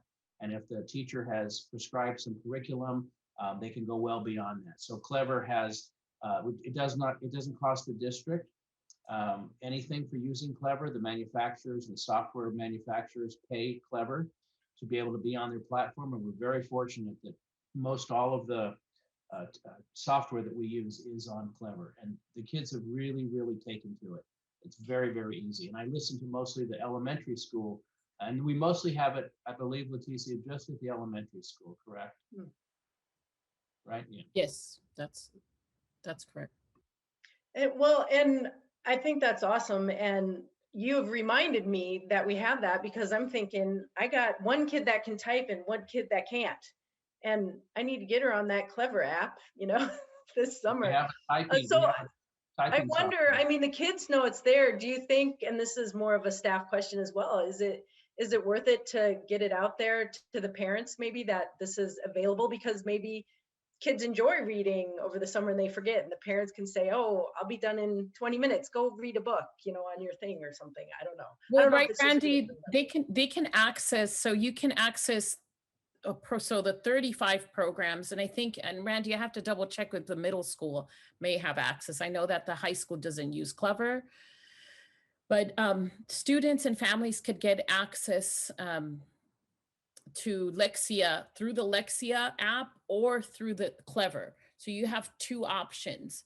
The single sign-on, I know we're still, yes, right, Randy? Two ways to access the programs. Right.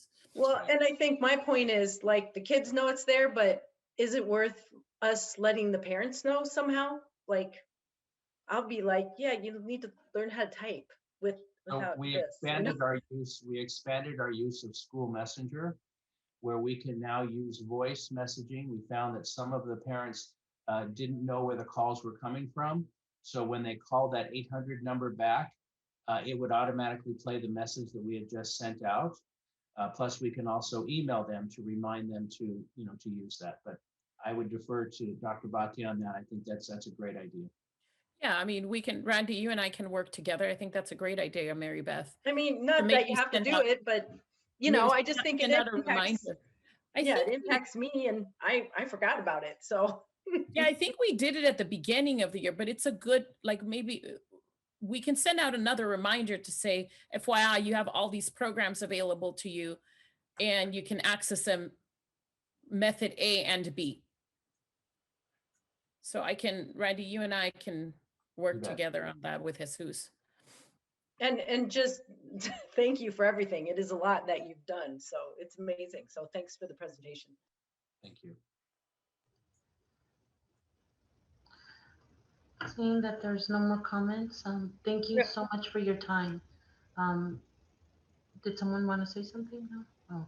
Oh. Real quick, Lizette, sorry, I don't have any questions, and so I won't, just say it over again, but thank you for the explaining the backbone. Again, it's that same kind of stuff that we don't necessarily know about all the time, but it really is essential to what all the teachers are doing, how the students are learning, how we're running the district. And it's just so great to see the efficiencies that you put in and the work that you guys have done over the last year. So thank you for that.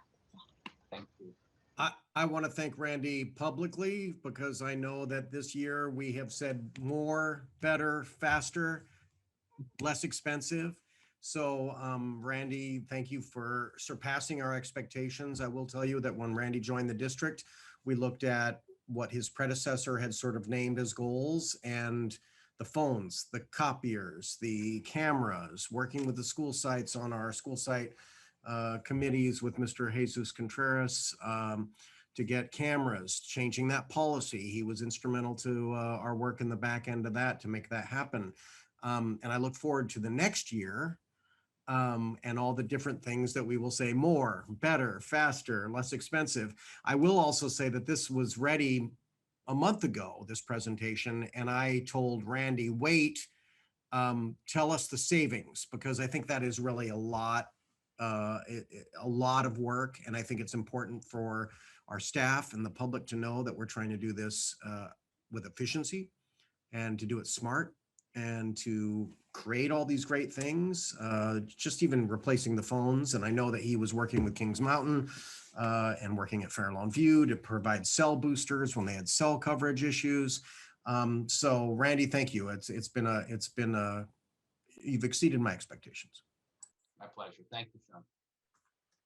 Yes, everything that everyone has said, and 100 thank yous again. And thank you for being here and for your time. Appreciate it. Next item, we will move on to 5C, approval of the 2021-2024 Local Control Accountability Plan and the 2020-21 Local Control Accountability Plan Local Indicator Report. I'll start. Sorry, thank you. Good evening, President Cortez and members of the board. The 2013-14 was a year like this year, where we were coming from the big recession, and then we started a new funding mechanism that gave us the Local Control and Accountability Plan. But to do that, the funding mechanism was a local control funding formula that required a local control and accountability plan. We have evolved in this funding mechanism, which is based on the local control funding formula, which is the LCFF, that I'm going to be continuing to talk about throughout all of the fiscal issues. And this plan is intended to let our stakeholders know how we are going to be the next following year, so 3-year plan, how we're going to be, what are we going to be focusing on. So the next slide is going to be, we're going to be giving you what goals we are setting for ourselves starting 2021-22 through 23-24. And with that overview that Leticia is going to be giving you, when there is a plan and there is a funding mechanism, there is an accountability system. So this represents the state accountability system, which is holding us to serve our students in with a base grant, and then also with a grant that in our case is a supplemental grant that comes to us as a result of the students, the unduplicated students that we serve. So the first part of the presentation is going to be giving us what are the local indicators that Leticia is going to be talking to you about, which are part of the 11 total indicators that comprise the state accountability system. So with that, then you will be hearing what the goals are for our upcoming 21-24 LCAP, and the highlights of where do we want to have the focus on. After that, then I'm going to be providing you with a financial overview related to the LCAP before we go into the presentation about the budget. The statute requires that the board, that we present to the board for approval in an LCAP, of which we have already provided you with a draft, which at the June 10th meeting. So with that in mind, Dr. Bathy is going to be walking us to the next slides, indicating giving us our local indicators. Next slide. Thank you, Jesus. Good evening, President Cortez, board members, colleagues, and community. Hope you are well tonight. On the next slide, Rosie. So this slide here will talk about, like Jesus says, our 11 indicators. And you basically have them separated into 2 different groups. One, the state performance indicators, which are the gauges and the colors from red to blue. The state measures those state performance indicators, most of them being academic, Also, college and career graduation rates. This is the California dashboard that we previously presented to you.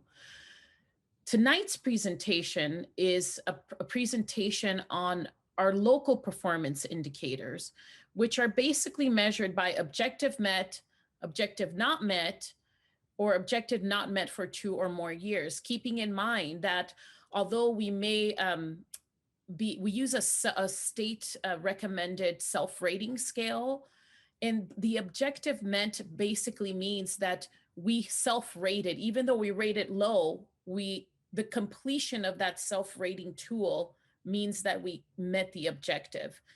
And the goal of these local performance indicators on this presentation is to present to our board, our community, in regards to our growth and progress, because it is all about a growth mindset as we, especially right now during these trying times as we're entering back to somewhat regular instruction next year.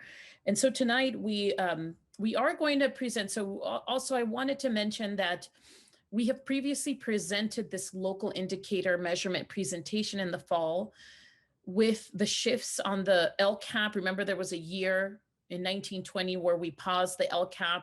Now we had a 1-year pause, and instead we had the LCA plan, the Learning Continuity and Assessment Plan. With that pause, there was also a pause on this local indicator presentation. The county suggested that we just give it to we present to the board right in the fall. But now that the state aligned their requirements, this local indicator presentation must be presented alongside our LCAP. And basically there are 3 major requirements in regards to this presentation. 1, this presentation needs to be given on an annual basis. Number 2, we need to present this to the board under non-consent in conjunction with the LCAP. And number 3, after the presentation, then we would need to report the results to the public through the California dashboard, which is a section where you click on this gauge section and you'll see our own reflection on where we need to grow in regards to the local indicator presentation. And so first we'll start off with, Rosie, the next slide. Here's yet another visual. Sorry, another visual. See, the 6 state indicators are to the left, the 5 indicators are to the right, and that's what we'll be presenting to the board tonight using the 18-19 data, because again, due to COVID, we did have a gap in data, but we are hoping to pick up the pace with the data indicators beginning this 21-22 school year. Next slide, Rosie. First, priority, LCFF priority, are basic conditions. And so using our pupil personnel database, and our objective is to ensure that we sustain less than 5% misalignment in regards to teacher vacancy, incorrect or no credentials, or non-highly qualified staff. And we did have 1 misalignment. However, we did rectify that misalignment. And we will continue to retain, recruit, and train highly qualified teachers. And again, we did meet this objective because we did reflect and complete that self-assessment. Our self-assessment is the EPIC system and the percentage of misalignment, which we had less than 1% of misalignment. Next slide, Rosie. It's our priority 2, the implementation of priority standards. And again, we have our Martha Word, our MTSS framework implementation, and making sure that there is continued learning and not only in all types of learning settings, using our RTI, a pyramid of not only academic, but social success. And right now we are, as you have seen in the LCAP, we are working towards the alignment of a district-wide elementary curriculum. In middle and high school, since we only have 1 school, it's easy to have alignment in curriculum. In elementary, because we have 4 different elementary schools, our goal this year is to to engage in an ELA, ELD district-wide curriculum and a science elementary district-wide curriculum. And keeping in mind that previously, last board meeting, we have already aligned and upgraded our science curriculum in the middle school. And again, objective met because we did complete the self-assessment stating that we will continue to work on one, adopting curriculum that is aligned to Common Core standards, that then will make it easier for our teachers to work together with our curriculum instruction department to define those priority standards as we enter this next academic year. Next slide. The parent engagement piece. And again, we did send out a panorama survey. We did not have as many respondents. We had about 150. So we just didn't feel that that was a good sample size. So we are using the last panorama survey from 2019. And as you can see in this survey, we are definitely engaging with staff, but there are some things that we all need to grow with, like a growth mindset. We need to make sure that we increase that engagement of students, which came out to be about 40% engagement of students. This when we self-assessed our students with a Healthy Kids survey. And again, that was a pause, but that's something that we want to look at. We definitely want to have more than 40% of our students feeling engaged in our schools. And from the panorama survey that we're still keeping open, because again, we didn't have enough of a sample size. And I'm not sure if it was a issue with the link that we sent, or maybe the parents were getting confused because we sent the panorama survey with an email saying, parents, you're going to get this panorama survey. And then the panorama survey sent a separate link. But this data here shows that parent engagement and student engagement is a priority. And in this LCAP, you do see that we are investing funding around social emotional learning with ALAS, and we are hoping to bring on a full-time staff that is bilingual, a bilingual staff to support with parent engagement SEL nights to give our parents the tools on how to support their children at school. We also are looking into a full-time district community liaison to help us with all of the events that many of you, I know Sophia and Lisette, have brought to our attention, where they have food drives at our Main Street and Mid-Penn housing complexes. And we want our district community liaison to really help with that district-wide thread in making sure that there is at least one full-time staff making those connections and supporting the site community liaisons in best parent engagement strategies. And the next slide, Rosie. School climate. And again, this is again around MTSS and using Healthy Kids survey and the previous panorama survey. Some of our actions here. So this is a percentage, 59% of students felt that they belong to their school. We want to get really close to 100%. So this is definitely always an area of growth for us. And the actions that Martha actually has presented in the last couple of board meetings are MTSS triangle and pyramid of support, positive behavior intervention training for across the district, and making sure that we address the positive school climate so that students feel supported and safe at school. And the next slide. Access to a broad course of study. And again, this objective is measuring progress so that we ensure that students have access to any class should they feel that they would like to take a class. We should have an increase of more than 52% of A through G requirements of graduation rates. We do have a very high graduation rate, but it's really important for us to look at A through G requirements because these are the CSU and UC graduation requirements. This is, again, the objective means that we completed the survey and we know that this is an area of growth It doesn't mean that we met the objective because we're at 52.5% completion of A through G requirements. Also noted on the LCAP, this is a metric that we included. We do want to say that sometimes some districts do not include the A through G requirement. They only include the graduation requirement. But for us, I know that Dr. McFetridge, we've had many conversations around this. We want to see the A through G requirement and close that gap and make it look very close to the graduation requirements, which are a little less, how do you say, they're not as strict as the A through G requirements, because our graduation rate right now is about 95% A through G, meaning kids can go to college. So we want to make sure that any child that is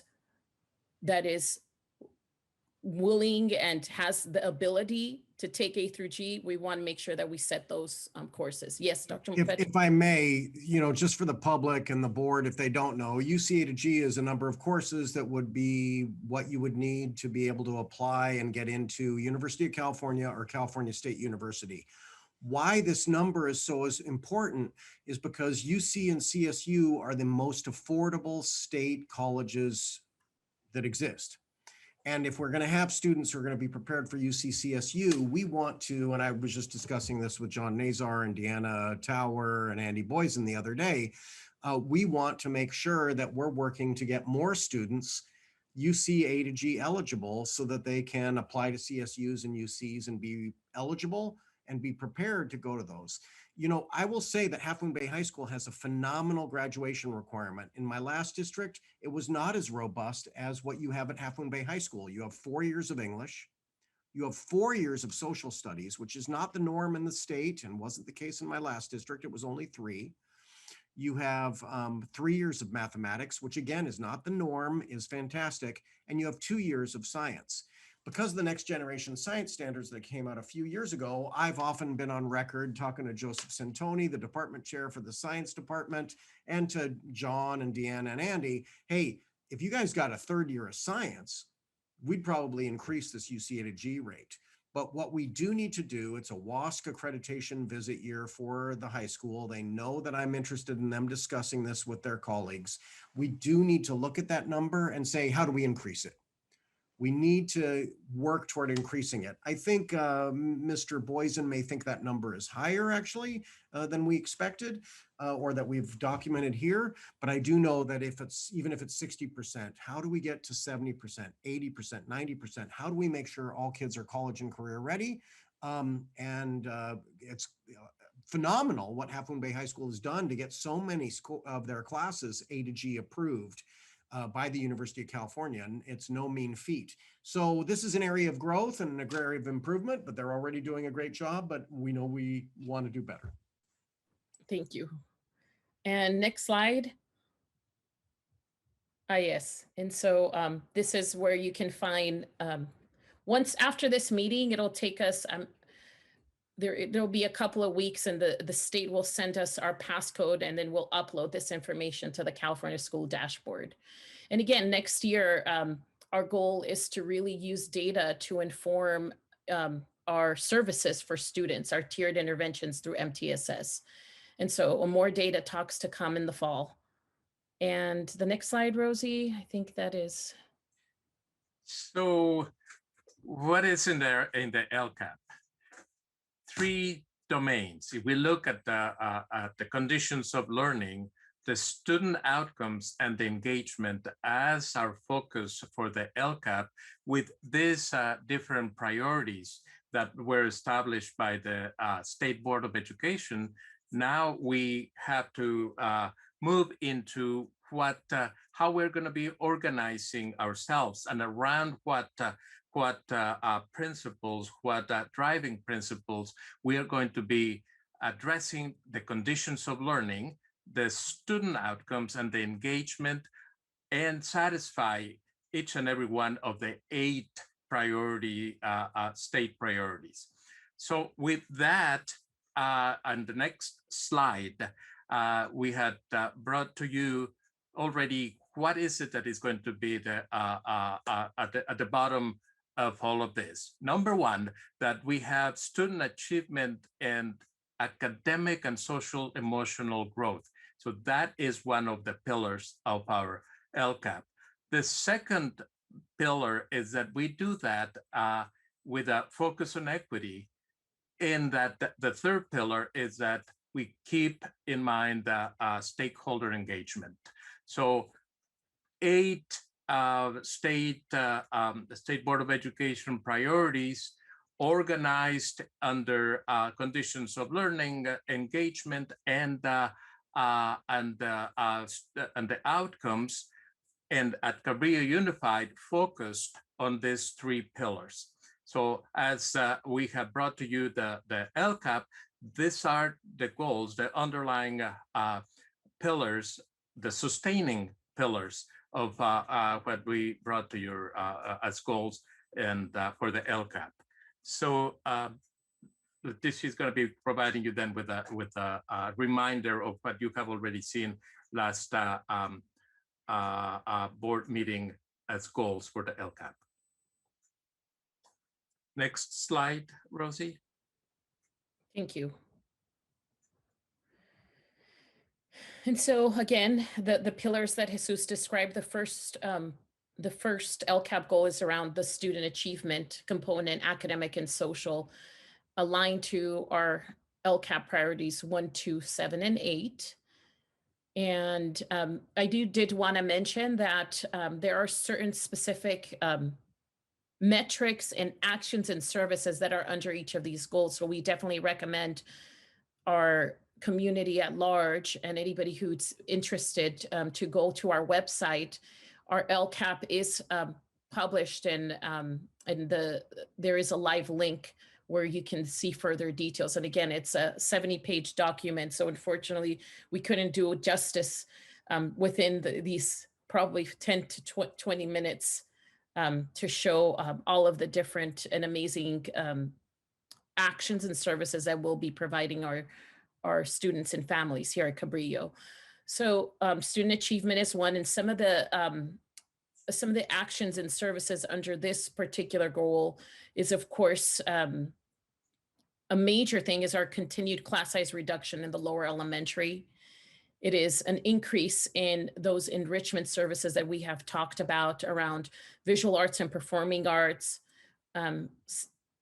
our STEAM, science, technology, engineering, arts, and math, and working with our local partners to build contracts to support us not only during the school, but also after school. We want to continue to provide those extended school services using all of the funding sources that we have at this time. The next slide, Rosie, is definitely, and this will continue to be a focus, are at-promise students. By at-promise, students that this includes our unduplicated students, English learners, our socioeconomically disadvantaged, and foster youth. Also includes our special education students, our Hispanic Latin students. And we want to be purposeful, to using data to look at the demographics, look at those subgroups of students that need that extra support. And one example, like President Cortez mentions, is our summer school program. We're already starting right now. We're starting with these interventions in the summer. It is a Cadillac program. Any parents that may be out there, and I know myself, it hurts in the summer because it's very expensive to find enrichment camps in the summer. But what we try to model this summer with the support of Rosalba Segura, Jesus, Dr. McFetridge, our whole team, is to bring those enrichment camps to Cabrillo so that our students can have those amazing experiences here at home and not have to go over the hill. And we'll continue to do that. We're starting right now. We'll continue to do that after school and before school. Then the next slide, Rosie, is our parent engagement, making sure that we address that academic and social emotional. And a couple of things in here, like I mentioned, is I had a meeting with Dr. Belinda Arriaga from ALAS, who will be providing services around culturally competent visual arts and performing arts, plus supporting us through having a full-time bilingual marriage and family therapist available to our families. And that's pretty amazing because this is the work and the gap that we have been talking about. And we're glad to have Dr. Arriaga as our partner to support us with with this LCAP goal. And the next slide, Rosie. A social emotional goal. So again, we want to make sure that we embed and we continue to train around positive behavior intervention strategies. I know Martha will come back in the fall to give you more details of what that looks like. We want to engage in not only the social emotional well-being of our students, but of our staff and our families. Because as they do in the airport, right? And now that I've flown the recent few days, they always talk about making sure the oxygen mask goes to you first. We want to make sure our staff has those tools and that we also support them social emotionally so that they are the ones that are in the trenches teaching our students and our families as well. It has been a rough year for all the stakeholders, and we hope that the LCAP funds can support us with addressing this goal. And the last LCAP goal, Rosie, is around this ELA ELD math and suspension goal is directly linked to our differentiated assistance status, where we have certain subgroups, 3 subgroups, our Hispanic Latino subgroup, particularly our boys, Hispanic Latino boys, but Hispanic Latino overall, our English learners, and our socioeconomically disadvantaged students. And again, looking at those gauges in the California dashboard are performing in the red for now more than 2 years under both academic indicators of ELA, ELD, and math, plus suspension. So we know that with all of these resources, we will provide those services to make sure that we address the needs of our students, because that ends up being about half of our student population here at Cabrillo Unified School District. We thank our county partners because they are engaging and there are support in this differentiated assistance journey. And making sure that we combine all of our goals across the district was a priority for our district and also supported by the county office. We want to make sure that it's linked to our funding sources and improve all of our colors to get closer to the green and the blues in the California dashboard. And that is it for the LCAP goals. The next slide, Rosie, I believe is just the highlights, which I did mention a few along the way. Jesus. So at the end of the day, what is it that we're going to be focusing and what is it that we're going to be doing? 5 goals that address all of the state priorities that focus on the conditions of learning, our students in need, and all of our students. And this is what in one slide, all of the presentation that we said about the actions and services that we're going to be directing towards and get the metrics for us to measure ourselves about each and every one of these goals.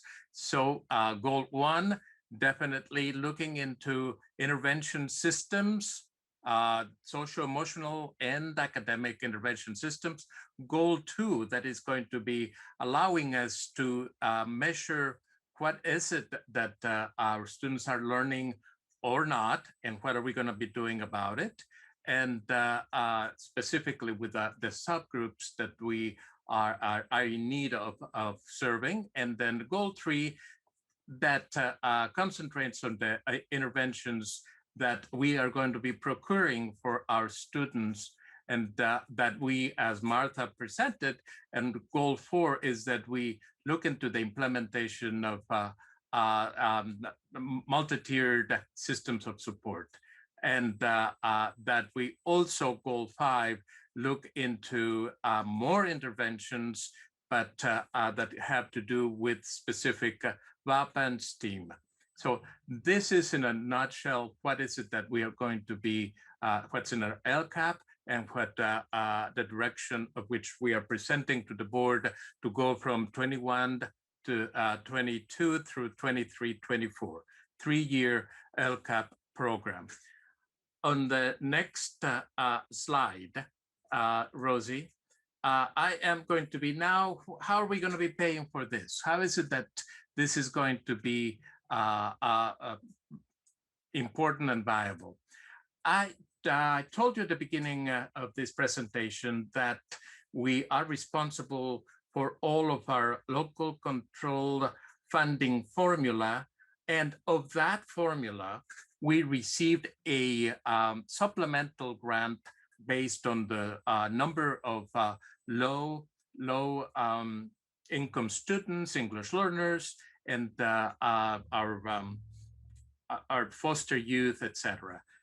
That grant has been, if you look at the LCFF supplemental grant, from 2015 to what we anticipate for this upcoming 2020-22, approximately $2.2 million, $2.3 million.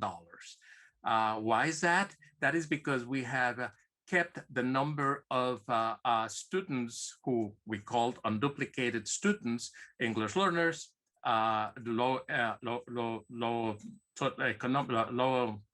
income students, and foster youth and homeless youth.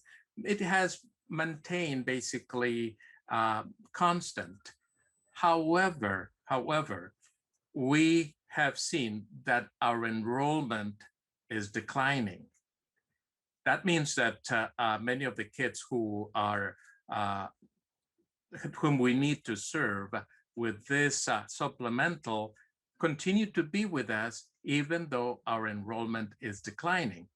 Let's see how many children show up in 21-22.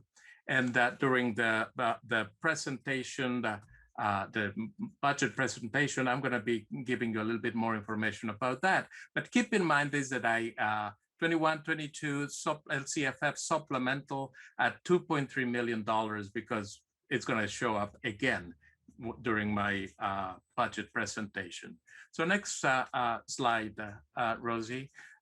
This is other resources, and the next slide is questions that the board might have of this presentation, LCAP. And it's an action item. And I would like to say that statute requires that we work with our County Office of Education, and it is going to be back and forth. If it is approved now, the County Office of Education might still have some other things that they would want us to look into. And the date for approval is September 18, although if it's approved today, that you would approve today, if you approve it, will continue to be fine-tuned with our San Mateo County Office of Education. A couple of things to keep in mind that as we continue this with this budget, not the budget yet, the LCAP first.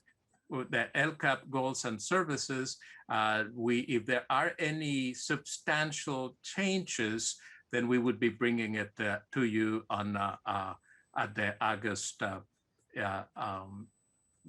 meeting. If there are no substantial changes, then we will inform you of what those changes were, and we would then consider it. Any questions? Thank you very much, Jesus. Do we have a motion to approve?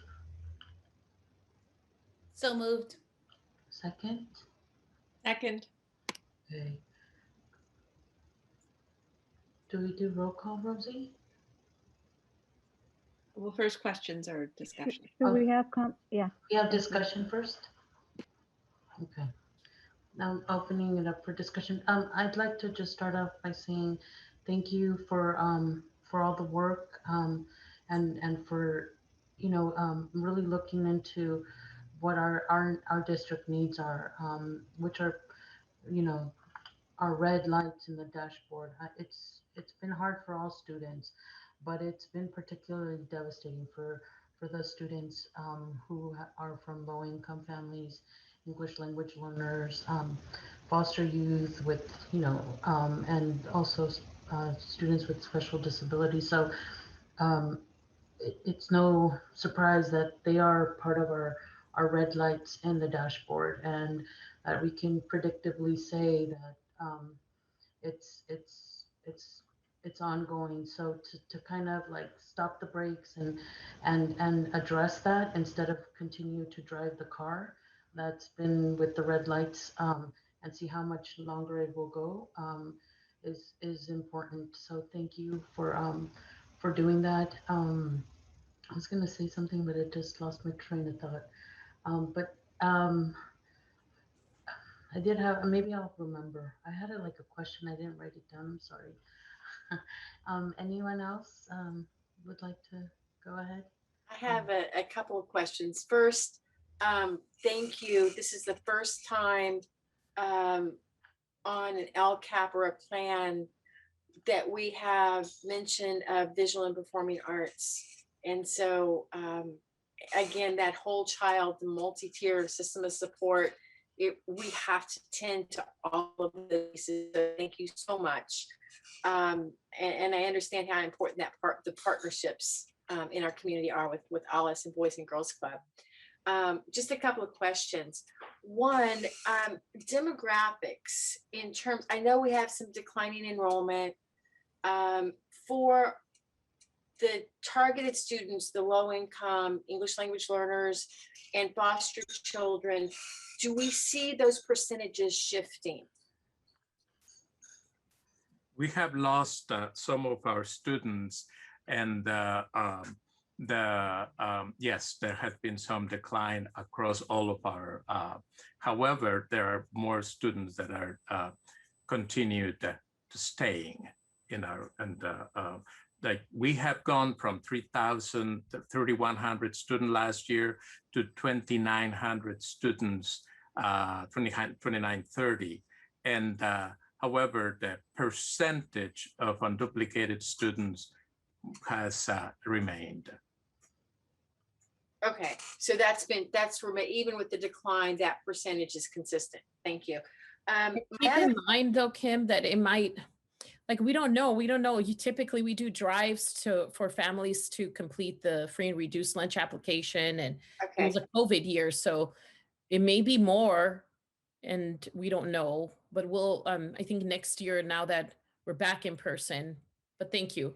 Okay, and it was, again, just knowing that sometimes there's other funds that come with, at the 50% mark, or depending on what that percentage to our whole population impacts future funding. So it was just kind of curiosity. Going back to the 52% A through G requirement. Do you have an actual, I know you said as many people as graduate from high school, but I do know that we've talked about pathways for trade schools and like for going on to an AA, and I'm wondering if that might be coupled. So here's the target for A through G and students committed to something else. So what the target might be for the A through G. I'll answer that. Okay. For a system typically, and for a high school typically, you'd want to get that A to G number up so students have a choice. Mm-hmm. I will say about career technical education, it is often a misconception in the public eye, and often in educators' eyes, and often in board members' eyes, that it's college or career. I used to be a director of career technical education, ROP. I know the statistics on this.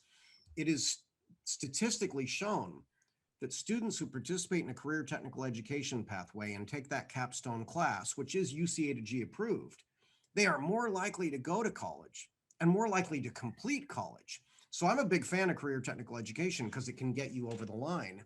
I think that is a phenomenal thing. The ag science program, the construction program that they're trying to bolster and make more rigorous and cement, CTE is a great thing. But at the end of the day, UCA to G provides students a level of choice, particularly for students who are low socioeconomically situated, whose family income may prevent them from going to a private school. I just met with a young man who graduated today from Half Moon Bay High School, who graduated a couple of weeks ago, but I met with him today and I said, "What's up?" I'm getting his transcript. I'm like, "Are you going to college? What are you doing?" He's like, "I'm going to trade school." Trade school is a phenomenal option for kids. But if you want to be an electrician, for example, you have to have a certain amount of math. So it's great that there are 3 years of math at the high school, but if you had another year of science, these kids might say, oh, I'm going to become a scientist, or I'm going to go to UC or CSU. So I don't want us to think, oh, I'm just academic all the time. Our CTE programs actually line up with UC A to G approval. Our construction pathway lines up with UC A to G approval. That's not our issue. Our issue is providing choice for kids. And my notion is this always has been that the more you get kids UC A to G approved, the more they have a choice, an option to say, I'm going to go to UC, I'm going to go to CSU, I'm going to go to trade school, but they have that door open to them and not closed to them. Oh, absolutely. And I agree with that. Again, I was just trying to think of how you talk about the metrics. And if we're right now at 52%, what is the target then? I mean, is it truly? So the target, I mean, for me, it would be like 19, I'm just looking, 1920 graduation rate is 93.4%. Okay. And so like Sean said, that's about, so if it was 52, so we're talking about 40% of kids who have the door closed. They don't have that option.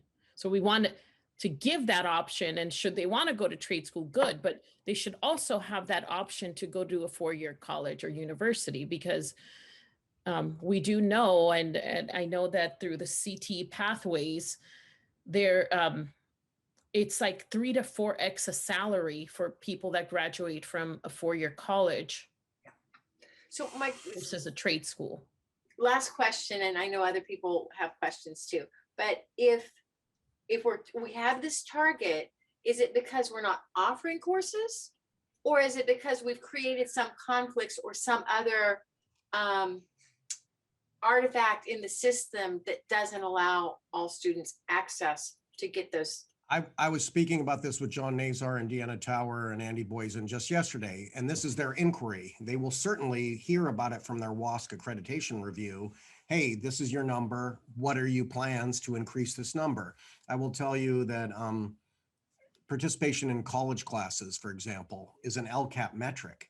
And with you used to have some early college programs, some dual enrollment programs, I should call it, at the high school. Well, now that we have online college enrollment, that would be a way for us to get students, and you have a policy that will allow students to take online college. And that those online college classes would be looked at very favorably by colleges. I happen to know that world because I was an early college high school principal. So I think our goal always is going to be provide a rigorous curriculum, provide the supports to participate in that rigorous curriculum, stop gatekeeping. Not that I'm saying we are gatekeeping, but if as a system, we have this system that doesn't create the numbers we want, we need to investigate that system. I'm not telling how it could be done. I have my hunch. My hunch is we have a phenomenal high school graduation requirements. If you added 1 year of science, I bet that number would go up. But that's my charge to Andy and to Deanna and to John and the counselors to say, hey, let's look at this. What if these kids had a 3rd year of science? Would they be closer to, would we be increasing our UC to AG rate? And would those doors open for those kids? And that's what we have to look at. I want to say too, that throughout the LCAP is a focus on equity. If we're looking at students at their family income, which is a huge determinant of where they will wind up going for college, career technical education, the military, whatever, right? My parents didn't have a college, they weren't high school graduates, my parents, right?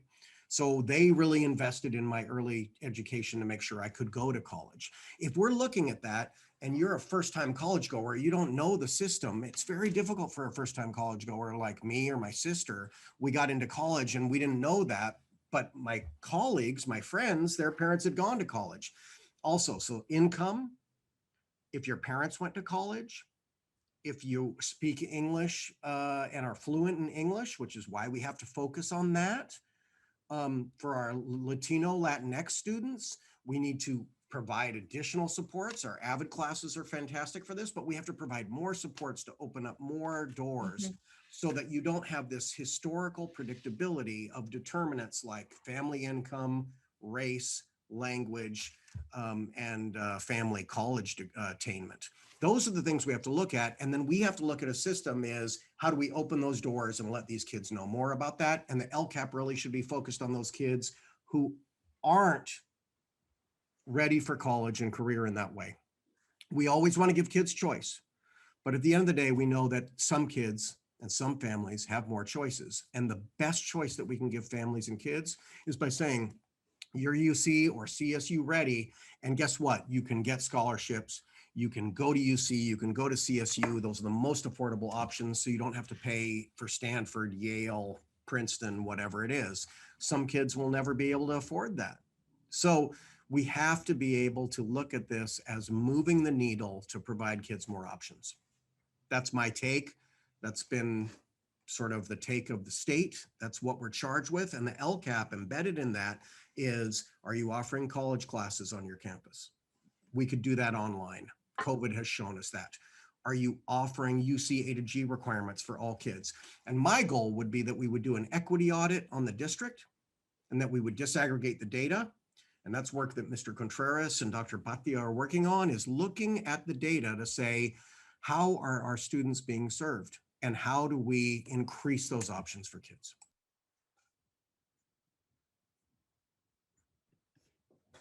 We'll just chime in. Sean, you just described a lot of what I was thinking in terms of equity and really the imperative. And really, as Lizette said as well, like the check engine light is blinking bright red, and there is a sense that there needs to be a sense of urgency amongst every single person that touches a kid in the school district, be they an employee or a parent or a parent leader or a partner in the community, to really recognize that and really think about how we set up barriers to students achieving the best that they can achieve, because sometimes it's really subtle, and there are these, a lot of it is is built into our systems, and the rules that we have and kind of the approach that we take with students.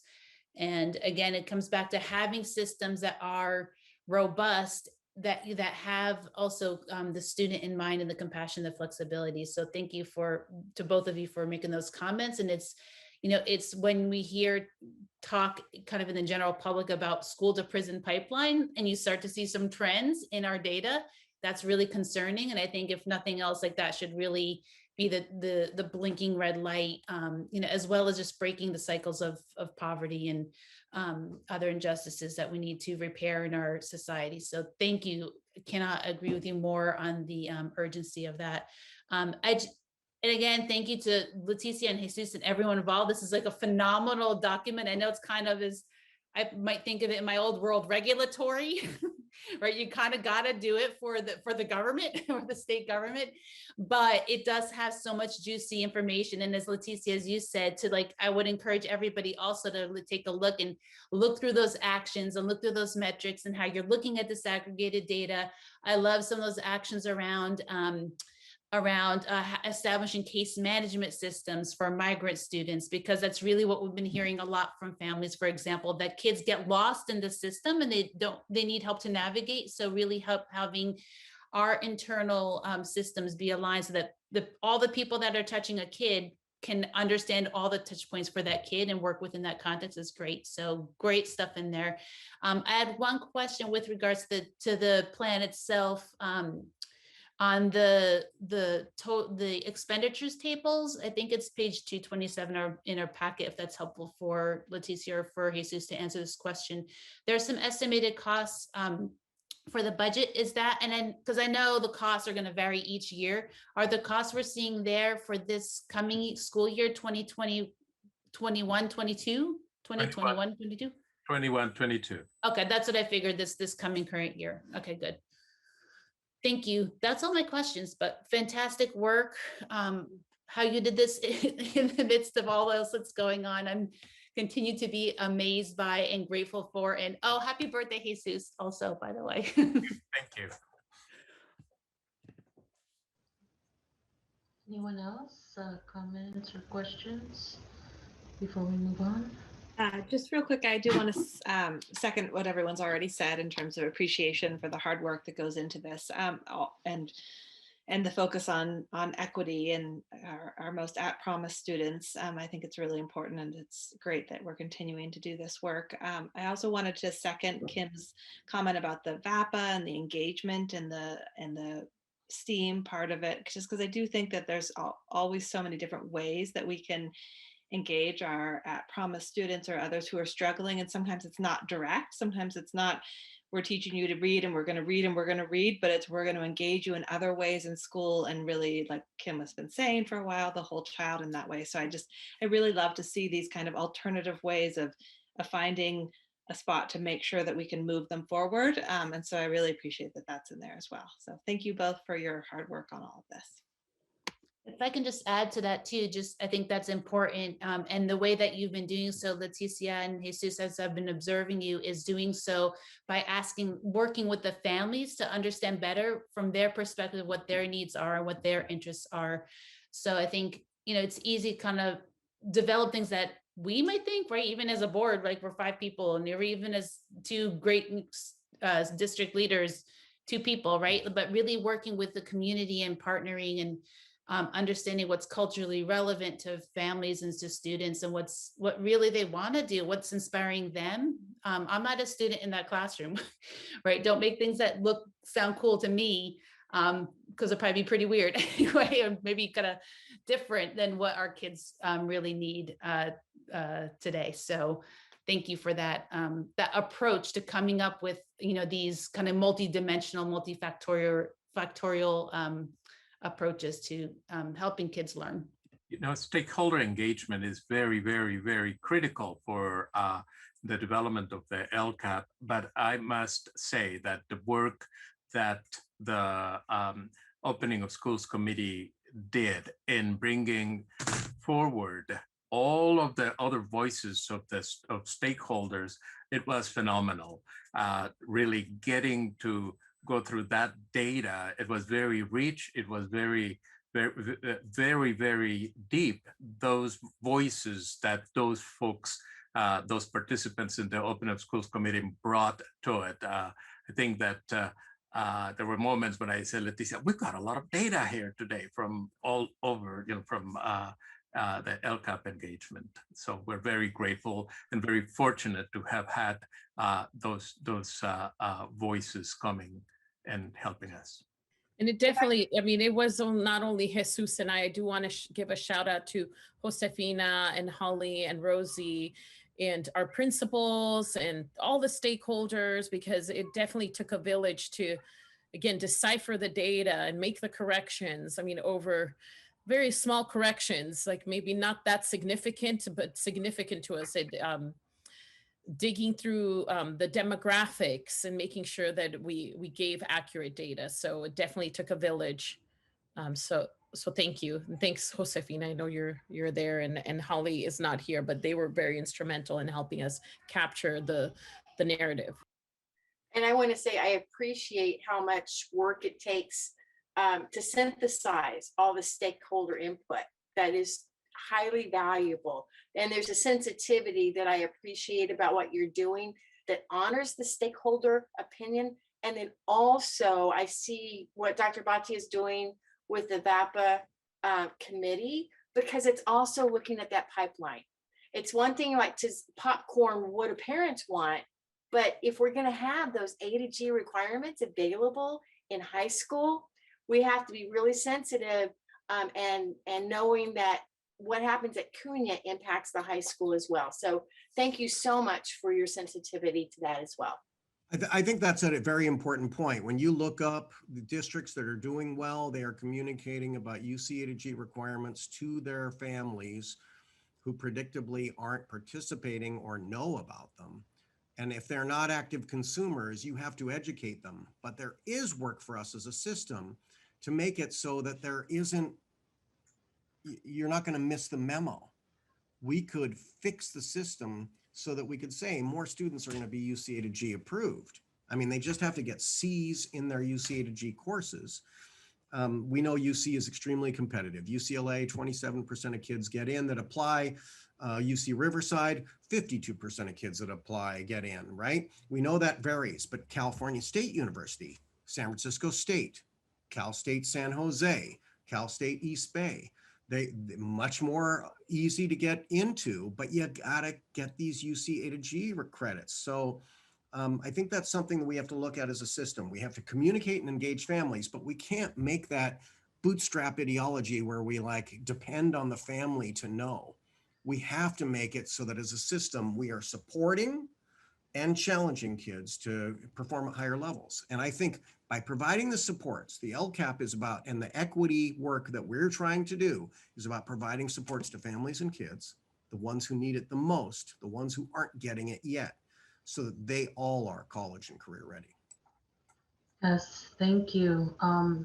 Thank you. And as a parent and as a former alumni, I think it's just so uplifting and inspiring to see that this work is slowly being done. I remember as a student, my parents didn't know what graduation was, and I don't think they really cared. All they knew is I was gonna be able to work. And so I have no idea. Only God knows how I even put myself through school. And if I have to do it again for my child, I'd be lost because it's been a while. And, you know, I don't know how I don't know how I did it. Like, I don't even remember if there was like, I don't know. And so just having, knowing that our kids are going to be more prepared for this new, more challenging generation. And you know, it's so important to have those options and to know that, you know, it's okay. You don't have to go to a traditional, you know, university, but you have that option. It's not because you don't, not because you can't, it's because you don't want to, versus feeling like me. I was told because I was undocumented and I was a senior, they said, you're not even going to, so why are you even taking math, or why are you doing this to yourself? And that's, you know, that's sad. And I have high hopes for my daughter, who Kim, I agree that there's different ways that kids learn. My daughter's been in this school district since kindergarten, and she's going to be a sixth grader, and she's still ELD. And it's a struggle. But the girl can teach herself how to play a song in the piano or on the guitar by herself. I mean, go figure that one. So there's definitely different ways of learning and just being creative and kind of like what Leticia and Jesus are doing, just trying to figure out the best way and how to support these kids, because it's not all on the kids if they're not learning, and it's not all on the families for not supporting them. It's a combined effort between everybody, the school, the the parents, and the student. So thank you, and thank you for your time and for bringing this very very exciting presentation. I'm really excited. I can't I can't wait to just continue to see it evolve. So thank you, Leticia, and thank you, Jesus. I just want to say too, we have phenomenal counselors at the high school.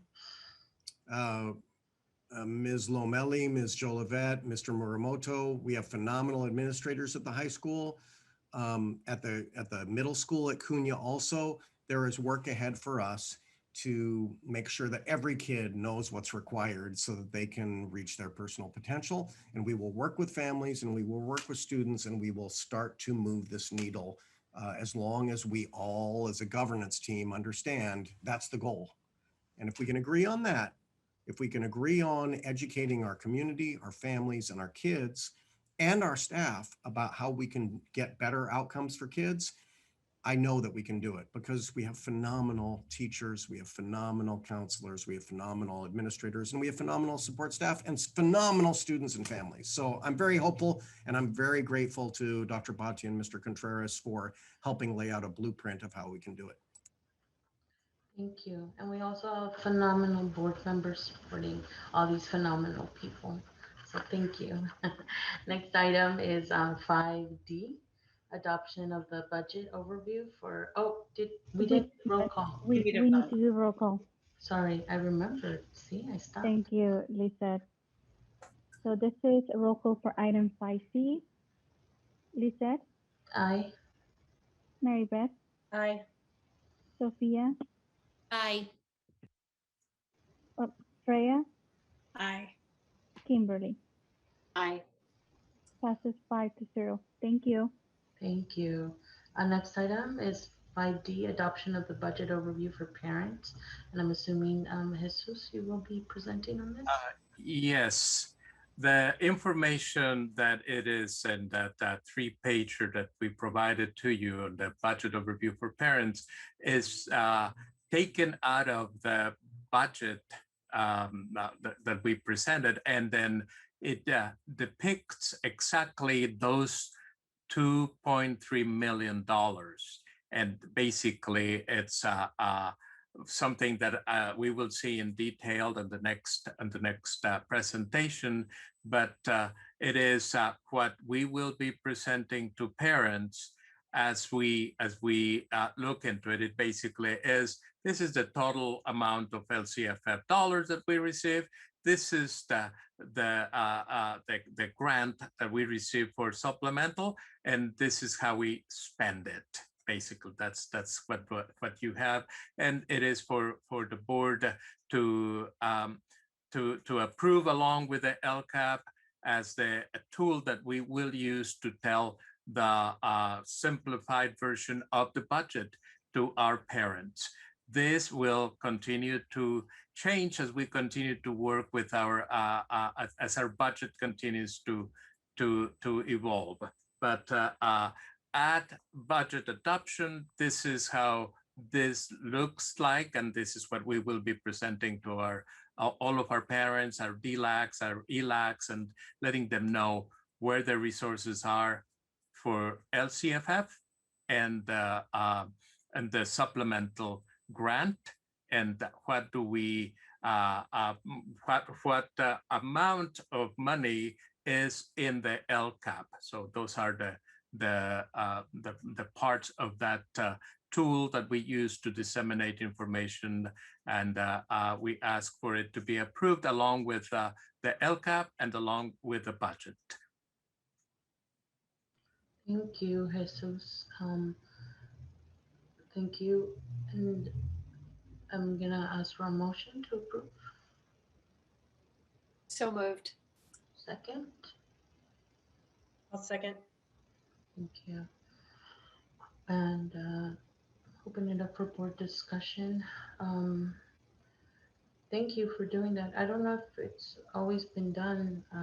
It's kind of been my first time seeing it, so I really appreciate it. I think it captures, basics, and then maybe who know after they see what you have kind of summarized, it, parents who at least they're informed, and if they want to dig deeper, they can always. But thank you for doing that.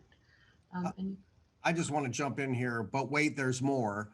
In July, we're meeting with a graphic designer to come up with sort of a 1-pager or 2-pager.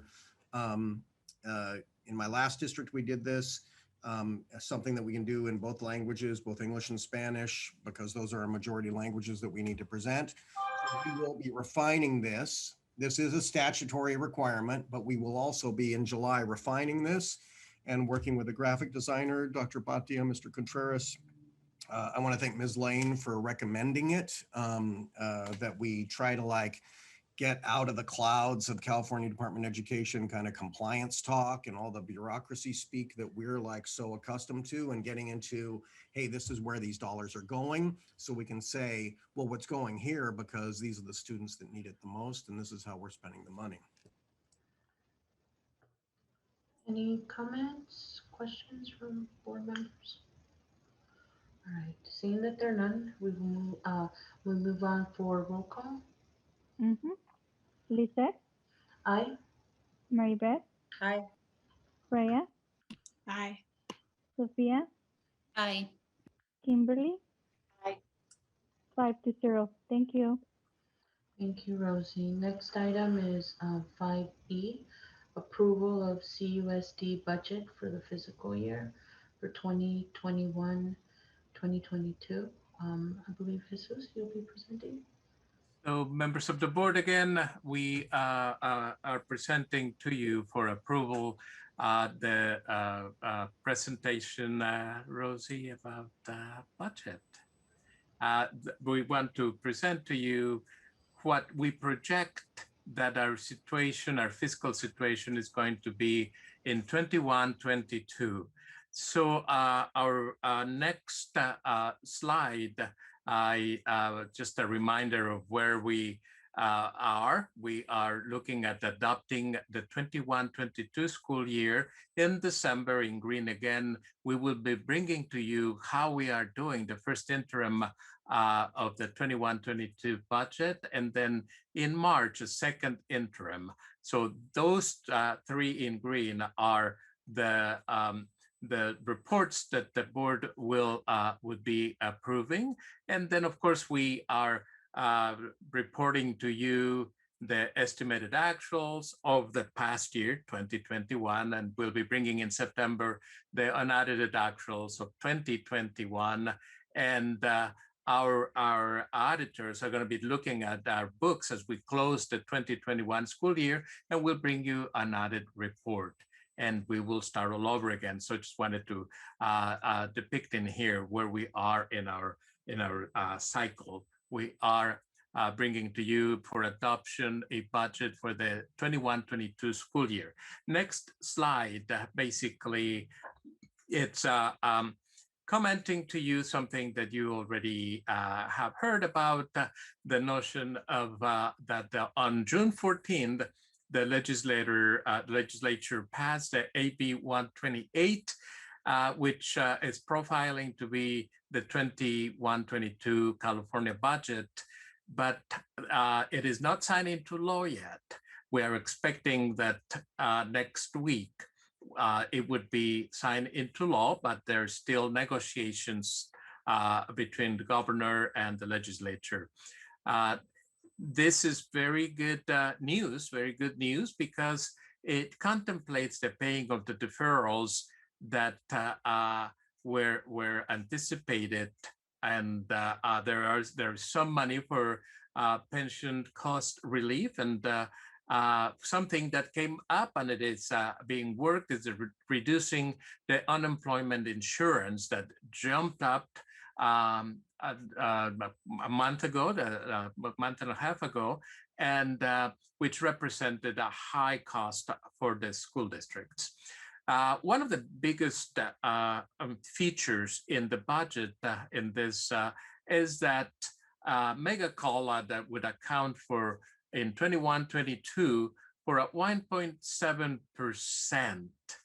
But then also that compounded mega COLA includes a 2020-21 2.31%. And in addition to that, based on the LCFF based different grade spans of 1%, that makes it into a 5.07 compounded mega COLA. We have not seen this in many years. So it is a big feature of the proposed AB 128 bill that may become or will become the California budget hopefully next week. So the next slide, it's basically how it is that mega COLA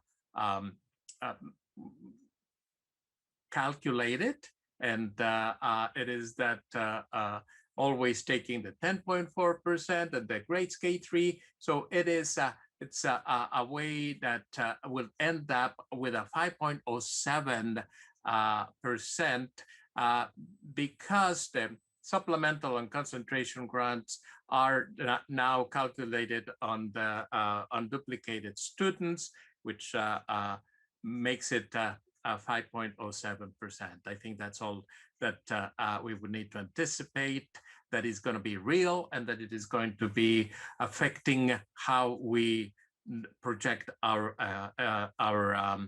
expenditures. Next slide is just, I'd love the School Services of California gave us this.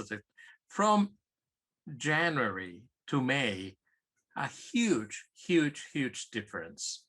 We went now to consider $93.7 billion as opposed to 8.58 billion plus the 2.3 that were as one-time supplemental payment.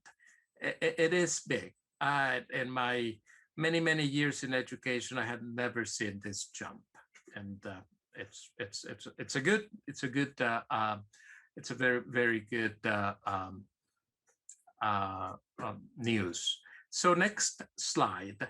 It's I have never ever seen so much one-time funding.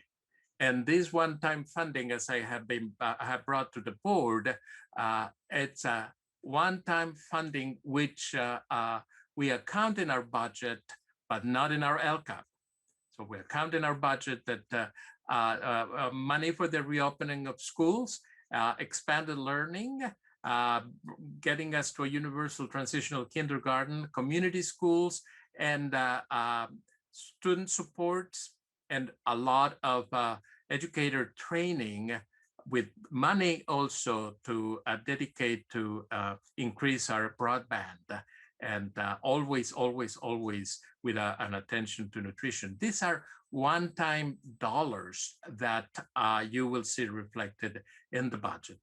So next slide, then the basic, the assumptions for the 21, 22, 22, 23, and 23, 24 that are included in the multi-year projections as the COLA, as I explained to you, and then the STIRS rates that affect how we look at ourselves. You see that the STIRS, for 21, 22 is at 16.92 and going in 22, 23 to 19.10%, with PERS going from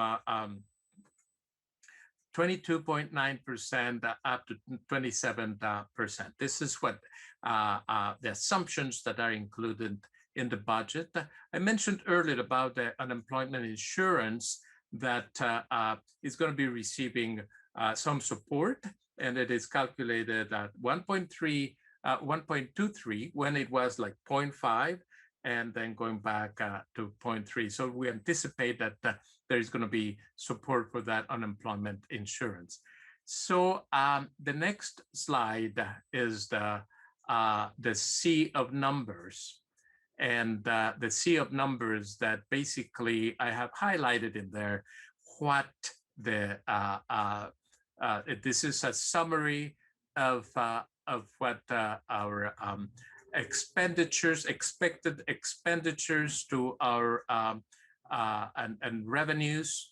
And I just want to call to your attention that the end balance that of $6.8 million with in 21-22 with $1.15 million as a required reserve that also gives us $5.6 million of unassigned reserve.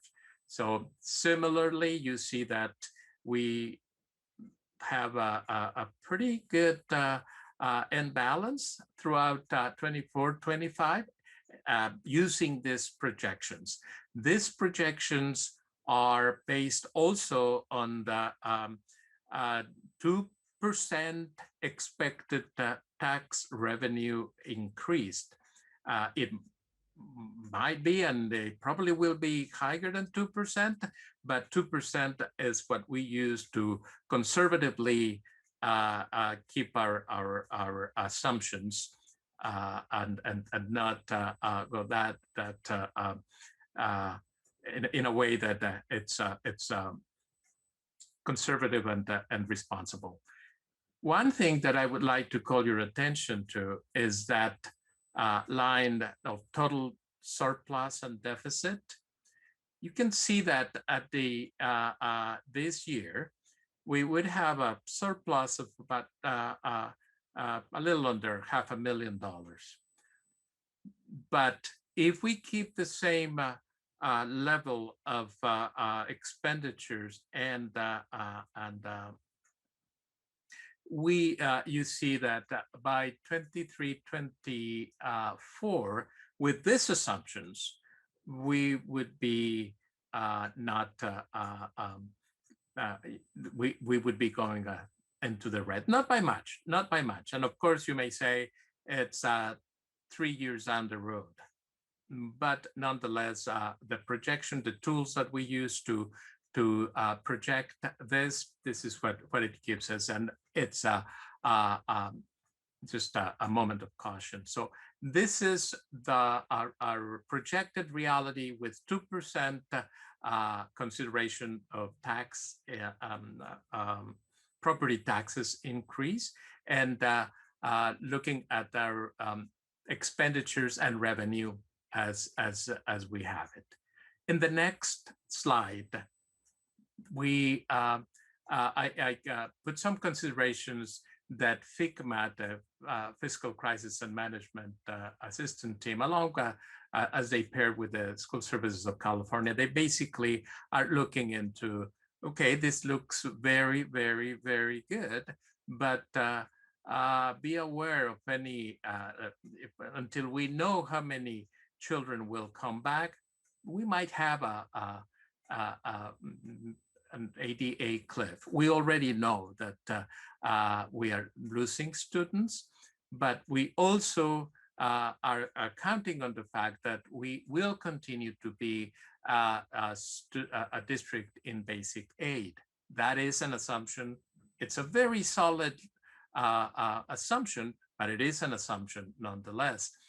And one thing that it's also being advised is that we keep you informed that these one-time monies will be important for us to realize that at the end of the day is the number of students we serve. And if we are losing students, we need to keep on thinking, how are we going to be right-sizing ourselves, our budgets, our staff, so that we meet our in-person moment with our students with the number of students, or the number of students that we expect are going to be here, or this increase in COLA and one-time dollars that we are going to be experiencing. Very, very, very good, good for us right now, but also to keep in mind how we are going to be accounting for ourselves, and then be a district that spends in 2,900 students and does not have services for 3,500 students. Exaggerating there, but just to make the point. The next slide, it's how California is overall losing students. 6.1 million, about 200 students that we are losing. And then for us, in the next slide, is the ADA. For this upcoming year, we have been funded at the ADA of 2,960 some students ADA. That was the ADA that during the pandemic, it was for us to be health harmless. So that is going to be ending. And in 2021, 22, we will be then funded at the ADA, whatever is greater than 1920 or the 21-22. But you may say then, but we're basic aid. If we're basic aid, that doesn't matter. Yes and no. It does not matter in the sense that if we get a higher revenue as we anticipate, then we might weather this this better than if we were to receive if we were to receive funding from the state. So it is because of the uncertainty of the volatility of our basic aid status.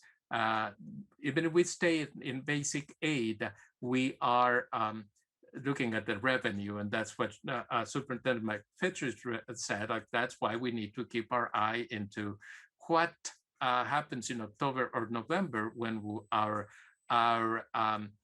revenue is better defined. Next slide, Rosie.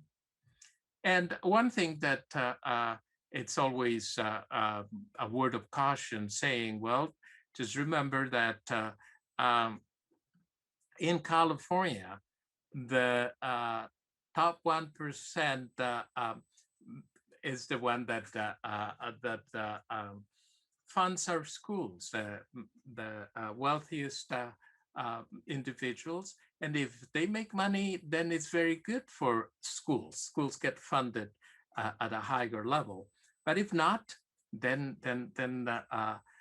we don't get as much of a revenue. And then there is the notion right now that if that we might go into some inflation. Of course, there's like our considerations that it might happen, it might not happen, but is nonetheless an informed consideration. And the next slide is one that for us, the 3% in 21-22 reserve is 1.1 million. We meet that very well. 22-23, 1.18 million. We meet that one. 23-24, 1.2. We meet that reserve. And what we would have in excess of the minimum 3% is 12.42 of our expenditures, or anticipated expenditures, in 21-22, 14.82 in 22-23, and 14.5 on 23-24. So this is a picture of what our reserves would look like. And that note that it was important to consider is that I cited in here something that the Government Finance Office Association recommending a 17%. This is this one, this association. However, it has been pretty constant across the FICMAT and CDE that for districts who are in basic aid and who anticipate the volatility of cash and funding, the better the reserves we have, the more we would be inoculated against drastic changes and in funding and drastic changes in the economic downturns. So these are our reserves, and the next slide just gives you a picture of where other districts are as we weather the 2019-20 pandemic. And the next slide then is the number of things that are to keep into consideration, that the economic downturns, declining enrollment, deficit spending, which in our districts we have had, and that are the challenges that we have as basic aid school district. And then this is a slide that I use from School Services of California. And then of course it's labor unrest. It's something that I don't know how else to put it. And this is part of the negotiation process. Maybe it's a little bit too much to call it labor unrest, but it is the whole notion of settling our expectations and settling how our expenditures are going to be. So this is a picture of what where we are fiscally, and then the next slide. It's basically knowing that there are some declining enrollment, uncertainties that are inherent to basic aid. And I want to remind the board that you authorized us at the last board meeting to borrow up to $5 million, of which we believe that it's only going to be like $2.1 million, because as basic aid districts, cash, we don't receive our dollars, but until December. And in November, we will have a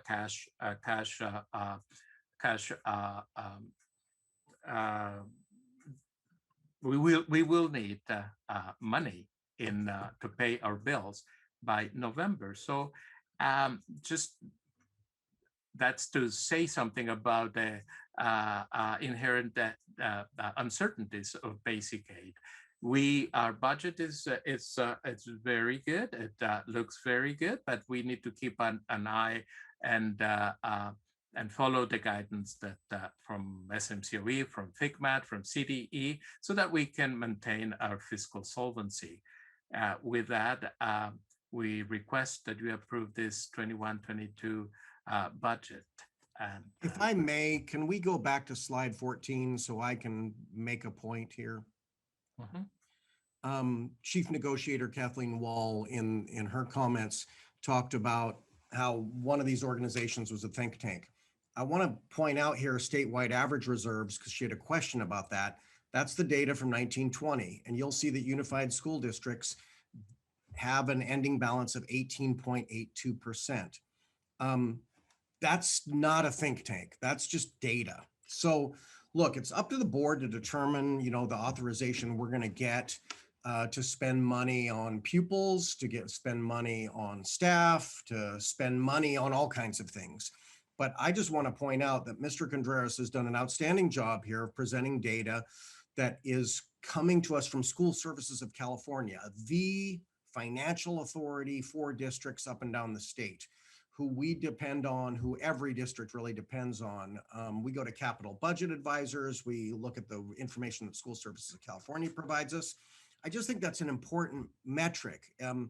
If you were to look at other districts that are more deep in basic aid, as Jesus describes it, they have a much bigger reserve, but that is the average. A unified school district is 18.82%. There's a reason why people do this. It's so that we don't get into the place where we're fiscally insolvent. None of us want that. We want to be able to use our money to be able to serve children and families, and to make sure, as a prerequisite of that we are compensating our employees. But I just want to remind people, the reason why we do reserves is not because we're budget hawks, but it's so that we are secure, so that we can continue to operate over time. I have no doubt in my mind that we will be able to pass raises to our employees, CSEA and CUTA, and our unrepresented going forward. I have no doubt. It's a far rosier picture than it was 2 years ago. But Mr. Contreras is conservative because he has all this data from School Services of California, and because we are very conservative because we don't want to get you into hot water as a board. We don't want to be in that position we were at 2 years ago with the county office coming into every board meeting and us having to make cuts, especially knowing that we have to balance. We have to provide money and services to our programs and to our kids who need to be college and career ready. And we also do need to pay our employees to keep up with the rising cost of the Bay Area. But I just want to point that out just so that everybody knows it's not a think tank number. That's data on school district reserves that's statewide. I just want to make that point.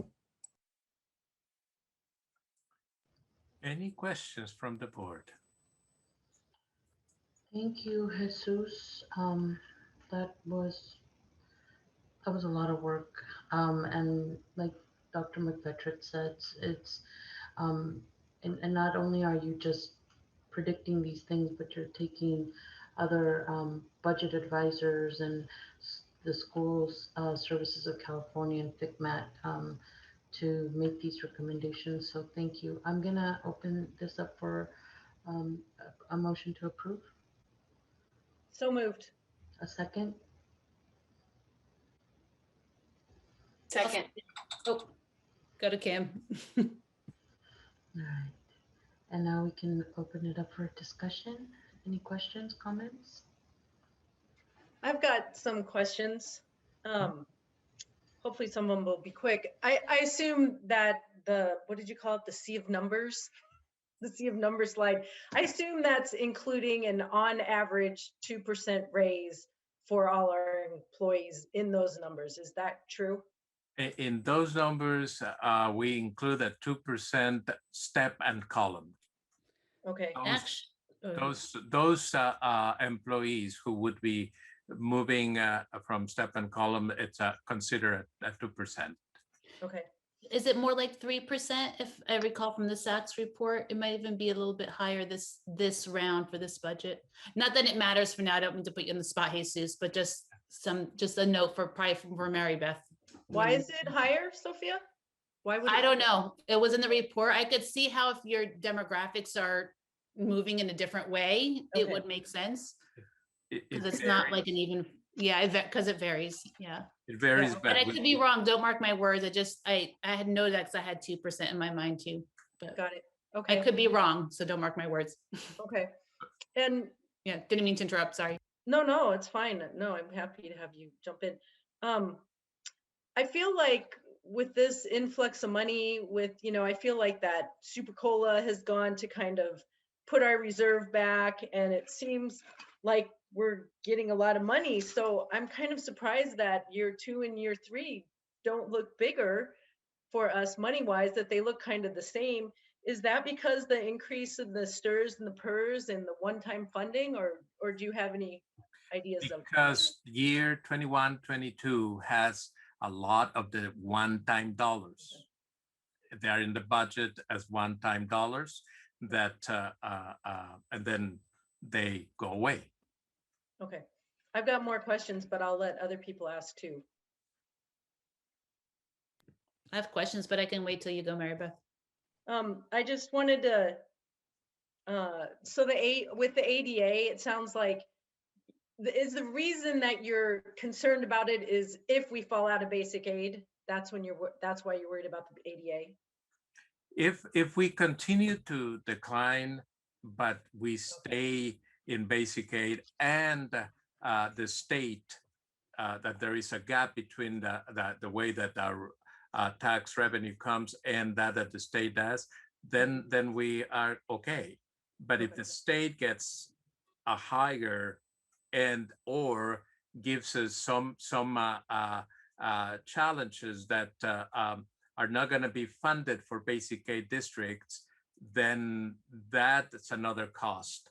For example, right now, the transitional kindergarten or any of those things that we would be responsible for, but not funded because we're basic aid.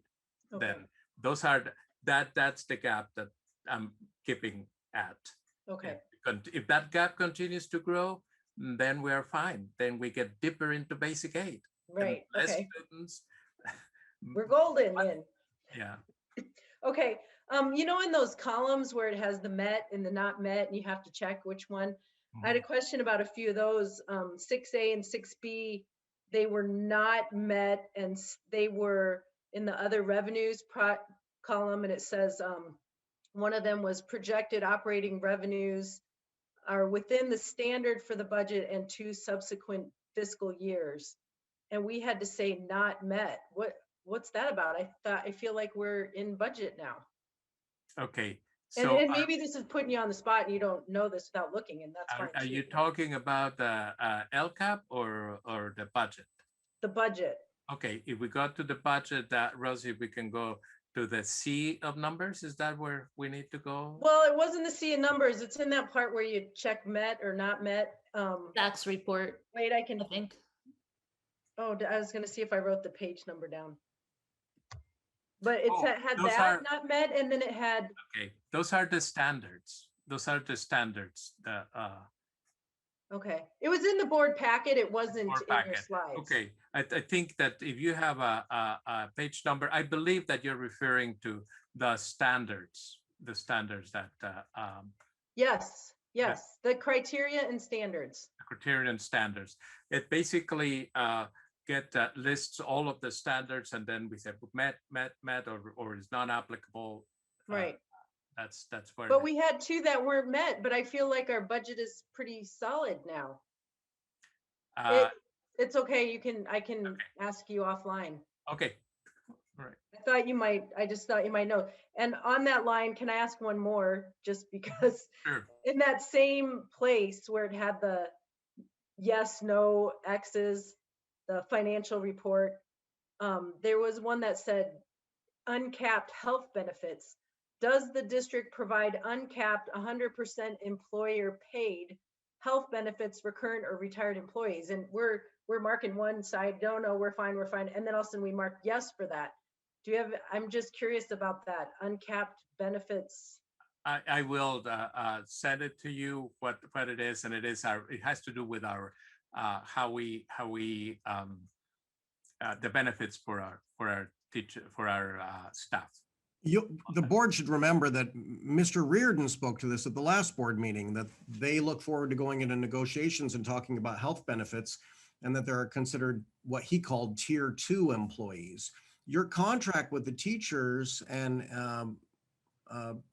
this may be CSEA also, say that employees hired after 2011 are single beneficiary. Before 2011 was full family. And although there's a monetary cap on some of our employees, not on all of them. And most districts, and people can think what they want to think about this, most districts have been working toward capping benefits as a way to limit liability. It is very expensive on a district to have full family, and that's why previous superintendents and previous teachers union or unions changed this. So, our employees who were hired before 2011, if I'm not mistaken, have the opportunity to have full family, and the ones who were hired after 2011 are single. So that's sort of where that gets to. And that's a question because you're looking at, okay, what's that cost? Okay, just because they're worried it could be, they want to flag it as this could be a problem. It is. It could be a budgetary problem. 2012, sorry. 2012. Thank you, Rosie. Yes. Yeah, it is an issue. Thank you for that. Someone who knows. It is an issue for districts. Districts are, and most organizations are trying to figure out, okay, if we're going to be able to have predictable spending, how do you cap your employment benefits? And that's something that happened in this district some time ago. It's something that we have to negotiate with bargaining units going forward. But it is a common practice of districts to try to say, yes, we'll pay for benefits or portions of benefits for single employees. When you go to full family, it is a far more expensive consideration. And I say that's totally up to the board's value about authorizing that and changing that in the future if we're going to bring you negotiations. But that's the issue that we're talking about and that Mr. Reardon spoke to at the last meeting.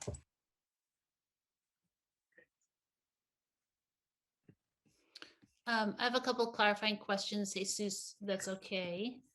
Let me just, get back to my notes. So just to check my understanding, so this does, I think your comment to Mary Beth clarified, this includes all of that one-time pandemic funding, which is like millions of dollars. Correct. And so that kind of skews things a little bit for this time horizon, particularly for this coming year and the subsequent year, if I understand correctly. Correct. So I think it's important for people to understand that. And then the mega COLA that you were speaking to earlier, that refers to the LCFF base and supplemental funding levels, not necessarily our actual revenues, since we're basic aid or community funded, right? That is correct. Okay. That is correct. I just want to be clear about that. That's not actual money. That's more the state formula and how it's changing. Exactly. Okay, If cool. we're LCFF, we would be receiving that. Exactly. If we are basic aid, we're going to be accounting for it. Right, right. And then assuming we're just going to go with our property tax revenue increases of 2% or whatever we're estimating in this highly, changeable market. Okay, cool. So and again, because you pointed out the deficit. So again, if I understand correctly, then outside of the restricted funding, so when you look at the unrestricted funding, which is really where you have flexibility in what you spend that money on, it sounds like we're still expecting we'll be back to spending more than we're bringing in a couple of years, right? So back to deficit spending in a couple of years when the one-time funding runs out. Is that correct? That is correct. Okay, Is correct. thank you. 3 years out. Okay, good. So complex and necessarily complex what you're spending. So I appreciate your confirming my understanding, make sure I get it straight. And I appreciate your point about the reserves and the benchmarks and the recommendations. And Sean, you're pointing out too about the School Services of California. This is kind of like a quasi-government agency. The Legislative Analyst's Office, a nonpartisan office within the legislature, also has some similar recommendations and really nice reports out there for anyone that's interested in this topic on why reserves are necessary, not only as a cushion, but we've seen previously too, when you don't have that cushion for various kinds of financial challenges you need to be prepared to face, you also just end up spending more money to get loans to cover yourself for those kinds of things that might happen. So as simple as that 2 some million dollars that we're going to have to borrow. Exactly, the trans that we've been approving, for example. So that's helpful. And so when people talk about spending on ongoing services or ongoing costs or expenditures with one-time funding, I mean, I keep thinking about what that would mean for a family, like a family looking to purchase a house where they can't afford the mortgage unless they use their reserves, but they have reserves. So they make that decision to use those reserves, but eventually those reserves run out. And that's not a good situation for a family. And that's not a good situation for a school district. That's where we were in 2019 when we graciously welcomed you all to our district and presented you with this challenge to manage. Is that like if we think about what it would mean for a family, is that like kind of a comparable example? Well, yeah, we need to live within our means. Yeah. Okay. I know, again, sometimes it's hard to wrap our heads around these organizational budget concepts. It seems so simple, but yet it is not. Yeah, exactly. Well, it's kind of like, yeah, just living within your means, right? And knowing that if you're counting on spending and you're committing, it's one thing if you buy a car with cash, right? But if you buy a car, because who buys a house with cash, right? I mean, I know some people do, but if you buy a car with cash versus you buy a car with like monthly payments or you're leasing a car or whatever, like you have some cushion at the beginning, but then it's going to run out. So I think that's, important as we think about the difference that you nicely highlighted, Jesus, around one-time funding and ongoing revenues. It's an important, I wouldn't even say nuance. It's a big difference. So. I have some questions related to this that I've been waiting for. I appreciated actually slide 14 and seeing the averages of the year-end reserves. My question is, do you have a similar, could you create a chart that shows not statewide reserves, but Bay Area reserves? We can certainly go after that data, and as soon as everybody has approved a budget, I can go after that data. Well, wait, are all the schools in the Bay Area going broke? I mean, are they doing okay? Can I want that data if they're doing okay? Okay. Well, because we are in a high cost of living area, true, not everybody's going broke, and the reality is we're still a basic aid that's going to be close to a flipper district. We're not a rich basic aid. We're not Palo Alto or Hillsdale. And, I don't know, I wouldn't compare myself to a Palo Alto or Hillsdale economy and what their reserves might be.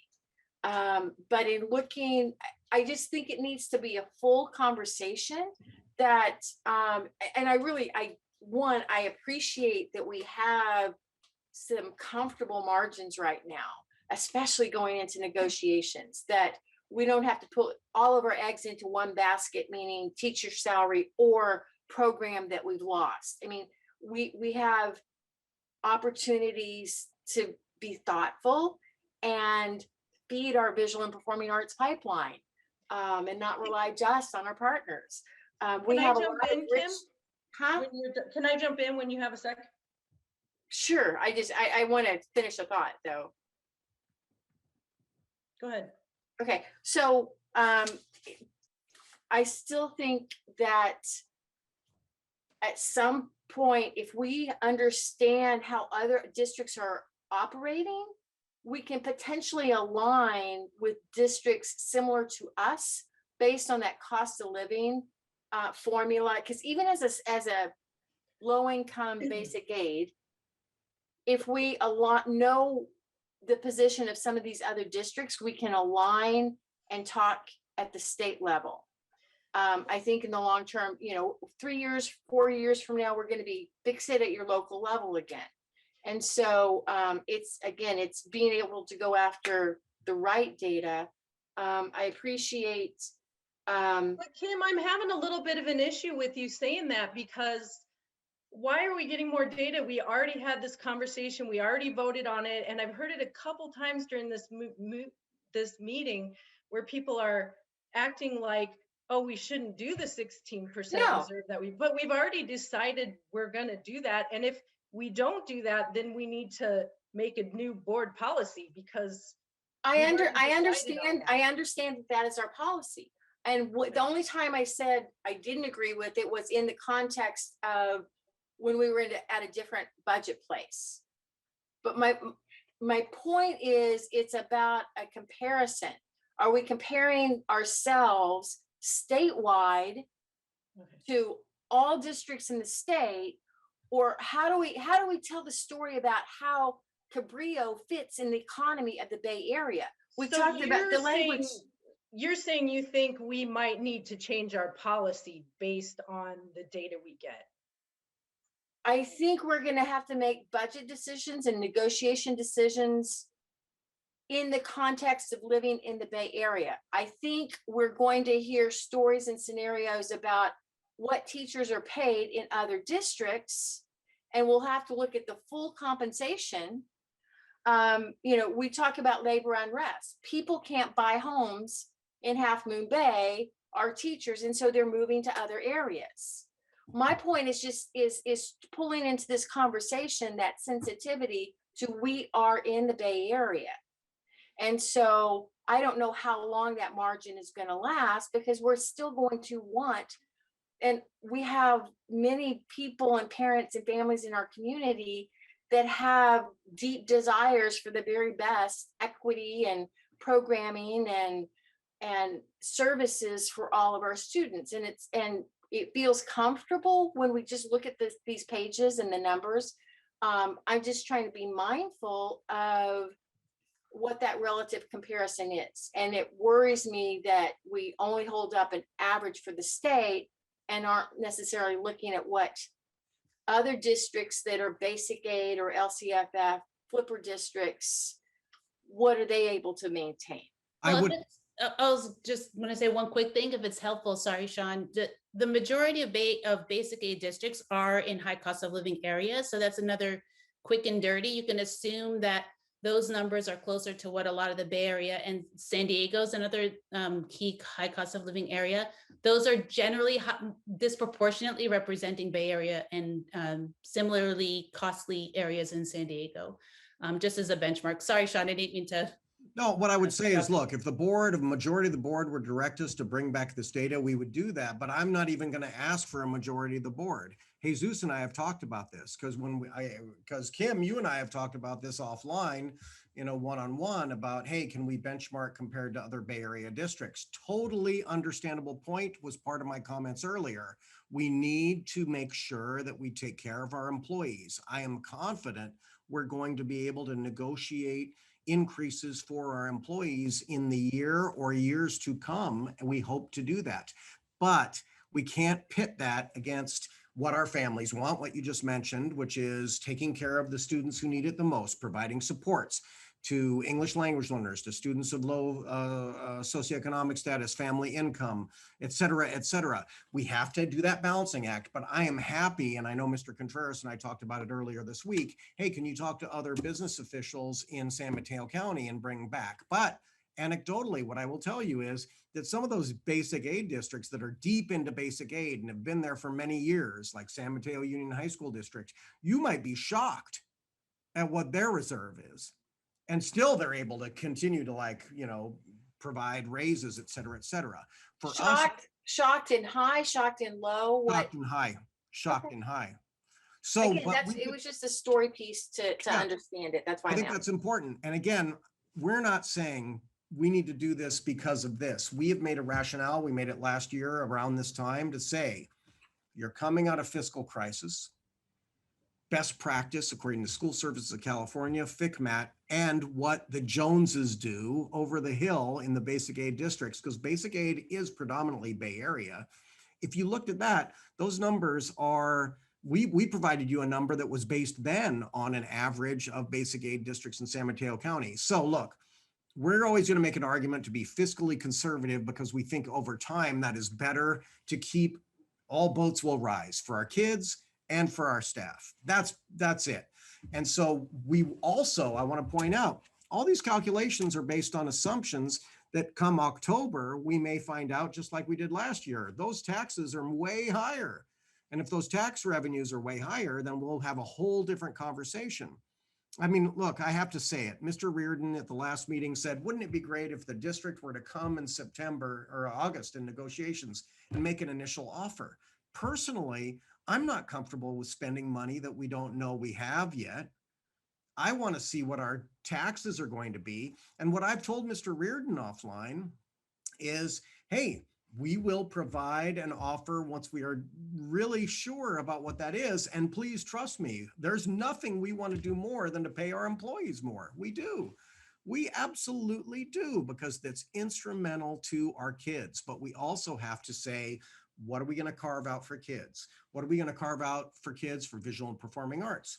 What are we going to carve out for kids for science instruction? What are we going to carve out kids for college counseling? Those are things that and for English language learner services, we have to look at all these things so that we're balancing and we're satisfying everybody. And that is always the case. Every board, every superintendent, every governance team goes through this, which is, you know, no, do it for me, right? I mean, we're trying to be fair.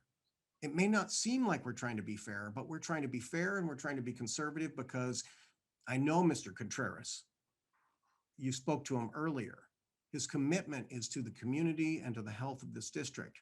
I serve at the pleasure of the board. Ultimately, I'll come to you, you will authorize, do this, and that's what we will do. But we will make recommendations based on fiscal discipline, being able to offer what we are comfortable with recommending, and then you guys will tell us what to do. And I serve at the pleasure of the board. And Jesus serves at the pleasure of the board and me, but mostly you.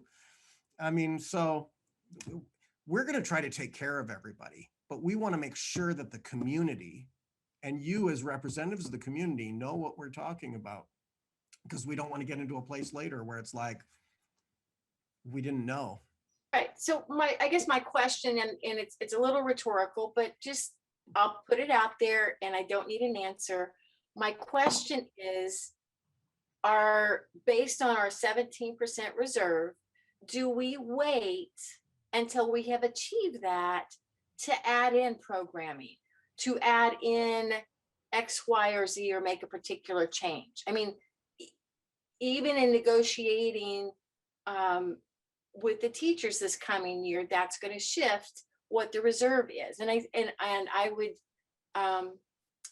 would argue that yes, the 17% reserve is ideal. It's aspirational, and it's the right thing to do, to have a wide reserve. I agree with that. I also am sensitive to how do we balance our decision making and lean into things that really are important in serving our kids. So Kim, I you think know it's I'm a not yes good with and. you know I'm not good with a rhetorical question, because then I kind of feel like someone's making an argument and I can't like provide information and give a counter argument. It is my job to like answer rhetorical questions, right? So I'm going to do it. So my apologies, much love to you, my sister. So what I will tell you on this front is the aspirational reserve, if you go back to that policy, says that we would come back to the board if there is a recommendation for spending, and then give you the opportunity to say, we're going to dip into that reserve.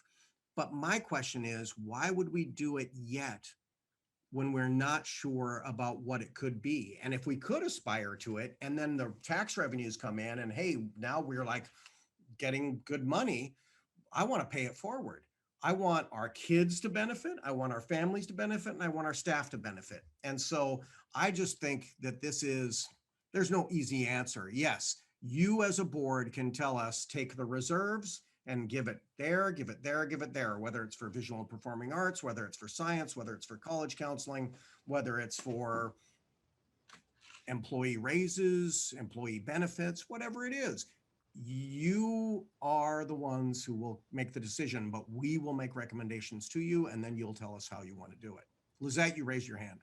Yeah, I'd be interested in seeing maybe like a list or a plan in the fall where the district, taking into consideration all the work and the data that you guys are collecting, um, and seeing what you guys feel are the needs starting from top to bottom, because of course I think we need to keep a reserve, but also, you know, if we were to tap into that money, I'd like to see a list of what you guys would recommend or consider as like top priorities, if we were to start spending that reserve. If we are continuing to increase our reserve, it'd be, you know, it'd be nice to, okay, so we're increasing our reserve, so let's spend some of that money and not do it at the spur of the moment. And it's like, oh, look, we just have it. It's like, we have to start planning and thinking, and maybe I'd like to see something like that. Yeah, that's part of our work. That's part of our plan. It's instrumental to us, in my mind, to do an equity audit, to look at student performance and to see how we're doing, and to make sure that Dr. Bhatia, in conjunction with Mr. Contreras, can say, hey, we know that the red lights are flashing. We know we need to do better with English language learners. We know we need to do better. You know, there are programs. Let's make sure that we carve up the money and take care of the whole family. So that will take months of work. But I think in the fall, winter, we can do that. But the LCAP was illustrative of that. Here's a bucket of money. This is how we're going to spend it, because it has to be spent on certain things. It can't be spent on employee raises. And then we will look at the whole picture and then say, hey, when we're confident about what we're going to get, what we're going to have, then I will be, just like I was last November, calling our bargaining units up and saying, the taxes are in, we can sit down and cut this deal. But I just hope that everybody will be patient. I know how these things roll. I know the role that I have to play, which is I'm the big bad bear. I'm the guy who's not, you know, giving up the dime. But at the end of the day, we want to make sure that everybody in the family is taken care of. And that is not just employees, but it's families and students. So can I have a couple questions for Jesus as well, on the budget. So thank you, Jesus, for pulling together the budget. And, you know, given this is like my 10th or 11th year of looking at these different budgets, I do know that they change all the time. And I know that last summer, so I have a couple questions on what is going to be changing, or what we think might be changing with this budget. Last summer, I had talked to you about the assumption about the 2%.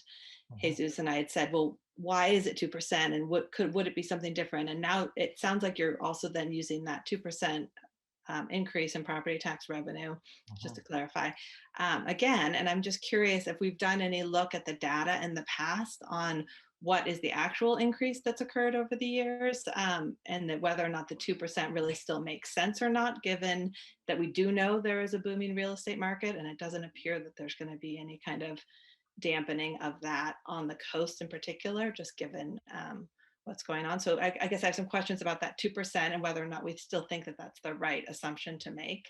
And then the second is on the STRS and PERS. It sounded like in the state AB 128 that there was going to be some relief on the increases in STRS and PERS, but I noticed in our assumptions for the budget that they were going up significantly. So I was just curious whether or not those potentially will also change once we know what the state is doing.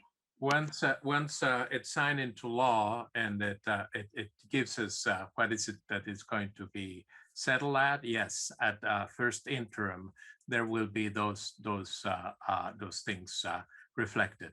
You know, the assumptions will change. So those assumptions that you have in the budget currently, which have the STRS and PERS increasing quite significantly, if this AB 128 is approved by the end of June, will actually change in the future. So we will know sooner. We don't necessarily have to wait until first interim. That's when you'll report on it to us in a really organized fashion, but we'll actually know sooner about that as well, right?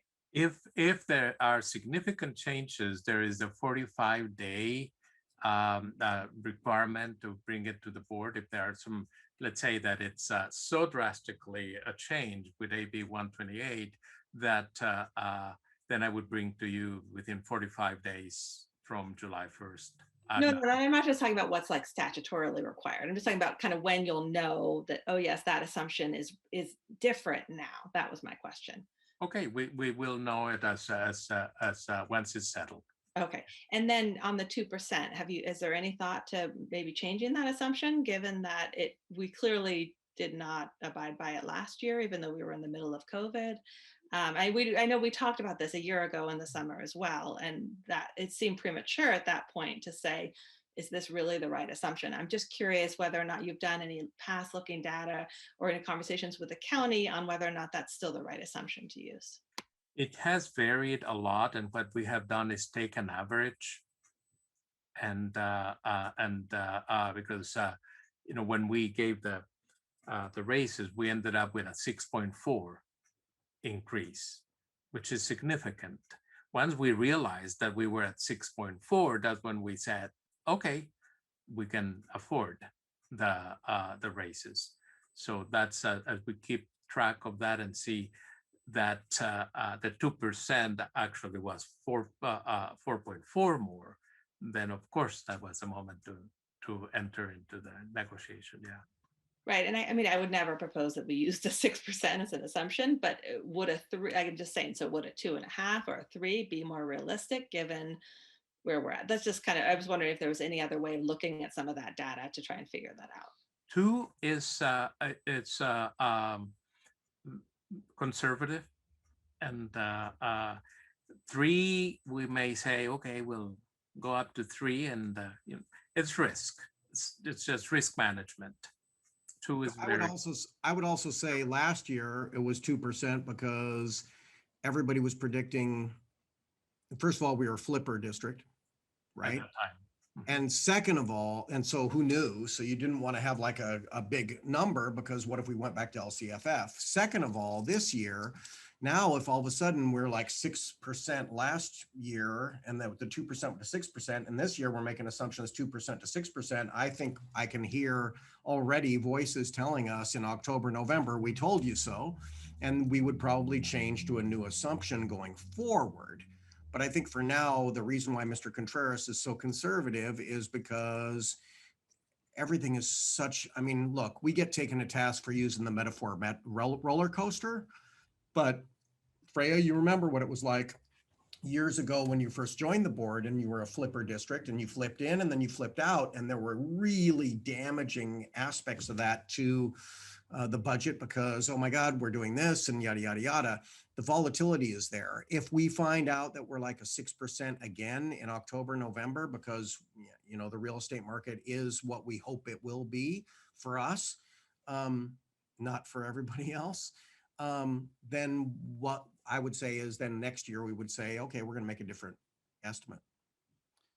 I could just add, I think, Sean, that makes a lot of sense too. And I think part of the concerns I hear about and Mary Beth can probably speak to this better than anyone here, by the way, but just in terms of not just looking back, because this has been a very unusual year for a lot of reasons, but looking forward I'm hearing concerns about the inventory levels being lower.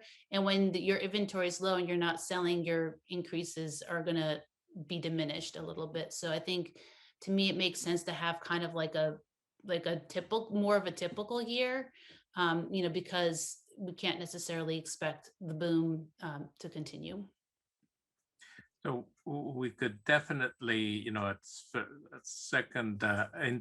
first interim or second interim, get it at a 3% and then see how that would look like, and then see, change those assumptions. But I certainly, it would be looking into how that might look like and see if the risk is it's okay to go with 3%. I think the risk tolerance for people like me and Jesus, of course, is that we're just still coming off the post-traumatic stress disorder of what 2 years ago was. I think you probably are having that PTSD moment too. Like a year ago, things were like dicey as heck, and Gavin Newsom was saying, this is going to be terrible. And then, oh my gosh, he told us, oh no, I was just kidding. That's all good. So I think playing it slow, being methodical, bringing you data, and then telling you what our rationale is for making moves is what we intend to do. We know that that's not like people saying, well, we want it now. We want to know now. Well, we're not comfortable with that because we don't want to get us stuck in another place. I'm hoping that this district has turned a corner, is going to remain in basic aid. But Jesus and I often have the conversation, you really hope that the state budget doesn't become so much that now we're back flipped into LCFF, because with declining enrollment, that is a cliff. And I know people don't like the summer blockbuster disaster movie, but the reason why School Services California uses those terms is because it is a volatile moment in the state. A year ago, people were predicting we'd have the worst recession since 2008? And now it's like, oh no, it's all good. And here's money from the skies and yada, yada, yada. Remember, a lot of it is one-time money. And remember that mega cola, if I'm not mistaken, Jesus, that mega cola is a 3-year mega cola. Yes, it's going to be over 3 years. So when we hear two stories up and down the state, hey, the cola is 5%, give us 5%, because people do this, we have to remind people, well, that's 3 years. And then when they say, look at all the money you're getting, we say, well, that's one-time money.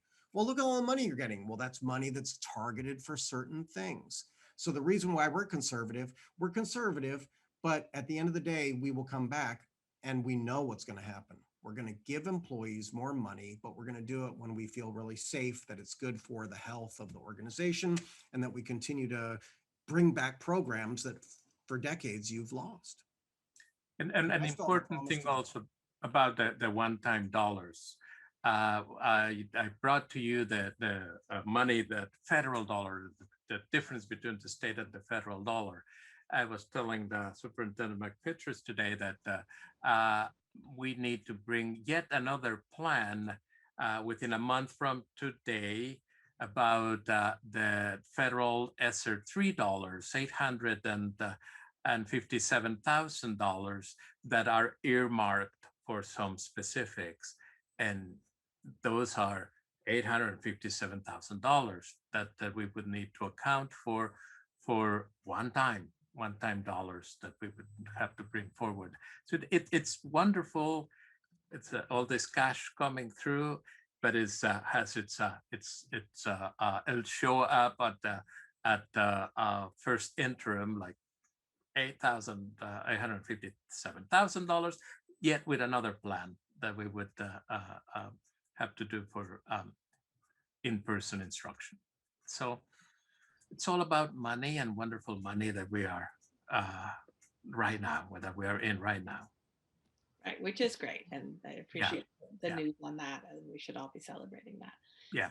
I just hope we do, remember, I think that in supporting our kids, supporting our teachers and making them making their salary more competitive and making them stay here and want to be on this side of the hill, getting those younger teachers who are really excited to keep leaving to go to other places, that helps our students. And so I guess I want to make sure that as we're continuing this dialogue in the future, that we don't keep doing the either or kind of thing, which I've heard a couple times tonight. For me, it's we support our teachers and that supports our students.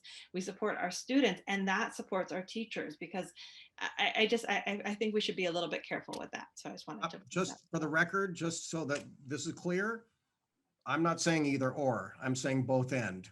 We have to keep a total budget picture out there. And we know that our employees, classified, unrepresented, certificated, are going to bring us kids doing better levels. We have to think about the whole picture. So I'm not looking at either or. I'm just looking at how do we do more for kids and families, and how do we do more for our employees? And I'm sure Well, that and we already have written in our budget a 2 to 3% raise written in. So that we do already have that. And the other thing is, we're not just keeping teachers here on the coast. We have to keep incentivizing teachers to come here, because we have many teachers that drive from other cities to Half Moon Bay. well, So, that's something that we'll have to talk about as far as teachers with CUTA, about how they want to use whatever you authorize to go to employee compensation, whether or not they want to use that for early educators or across the board. That's something we'll have to negotiate based on your values and their values, number one. And number two, I would say, yeah, I just want to make sure that everybody knows I'm not thinking about this simplistic. It's either this or that. I never said that. I said we're always going to have to look at the whole family. That's not either or. That's taking care of our employees too. If I may, I don't know if anyone has any more comments, but before we even continue, I'd like to make a motion for curfew. Would I'll someone? second. I'll second. Just give me a second to make my notes.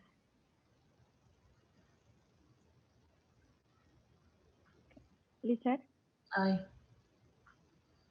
Mary Beth, Aye. Freya, Aye. Sophia, Aye. Kimberly, Aye. 5-0. Thank you. Thank you, Rosie. If there are no more comments, I'd like to move on, if that's okay, to the next. Okay. So Well, actually, this to, is a vote you must take. yeah, I was gonna say, we're gonna move on to roll call. Yes, thank you. So this is for item 5E, the budget approval. Lisette, Aye. Mary Beth, Aye. Freya, Aye. Sophia, Aye. Kimberly, Aye. 5-0. Thank you. Thank you. Next item is 5F, which is a public hearing on excess reserves and disclosures. And I'm now gonna open it up to public comment. And hearing that there are no comments from the public, then we're gonna close and open back to the board discussion. The same discussion you were having. Any more comments or? Okay.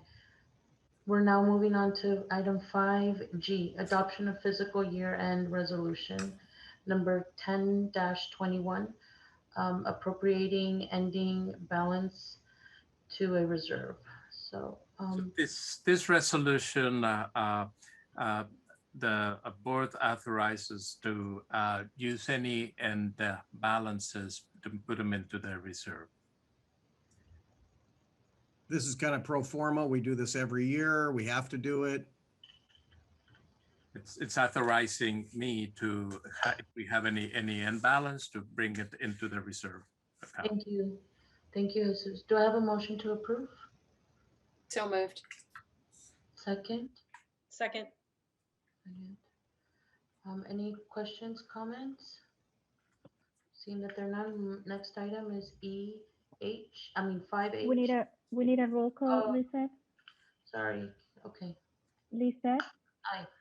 Mary Beth, Aye. Freya, Aye. Sophia, Aye. Kimberly, Aye. 5-0. Thank you. Thank you. Sorry, Rosie. I was like on a roll. I was like, let's just do this. Okay. Next one is 5H, right?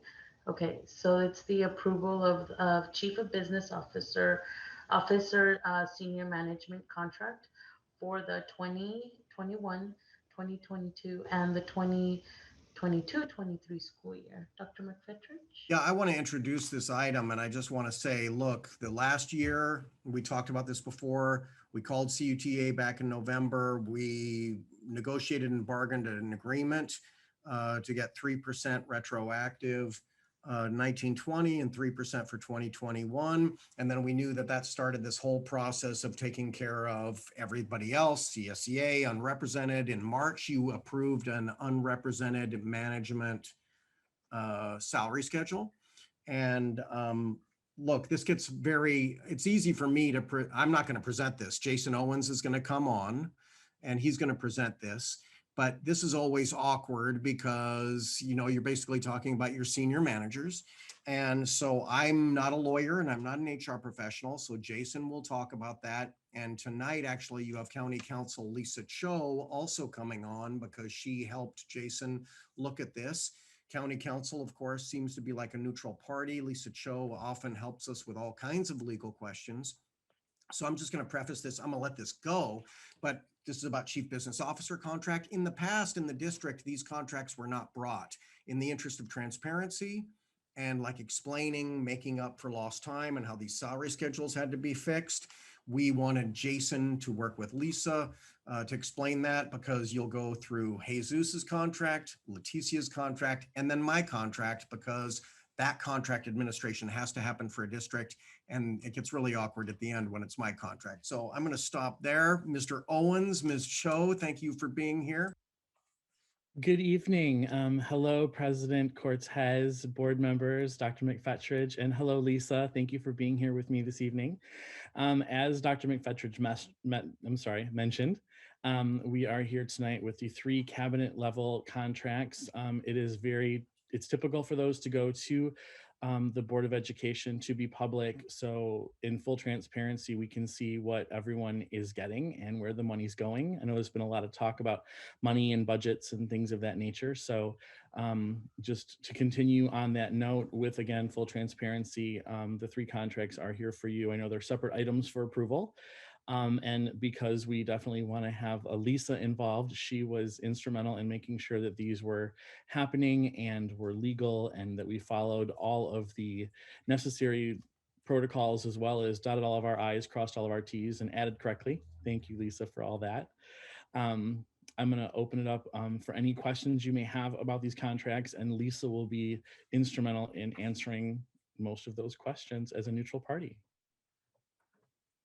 Thank you, Jason, and thank you, Lisa, for being here. I'm gonna ask for a motion to approve before we discuss. So moved. Second? I'll second.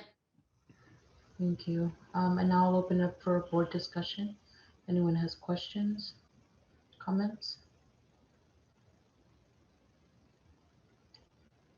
Boy.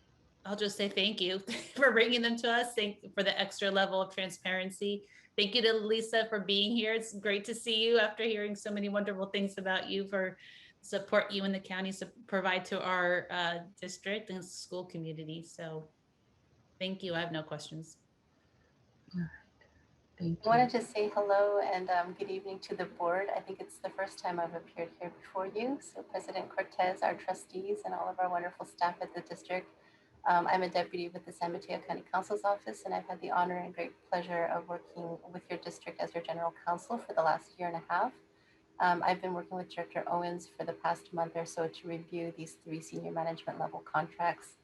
And, you know, there's been quite a lengthy discussion regarding how we've gone back and done retroactive 3% pay increases for all of the rest of the staff in the district. And then now it's adjusting salary schedules and renewing contracts for our senior management. So if there's any specific questions regarding Mr. Contreras' contract at this time, I'm happy to answer them. Thank you for having me here today. Thank you for being here, Lisa.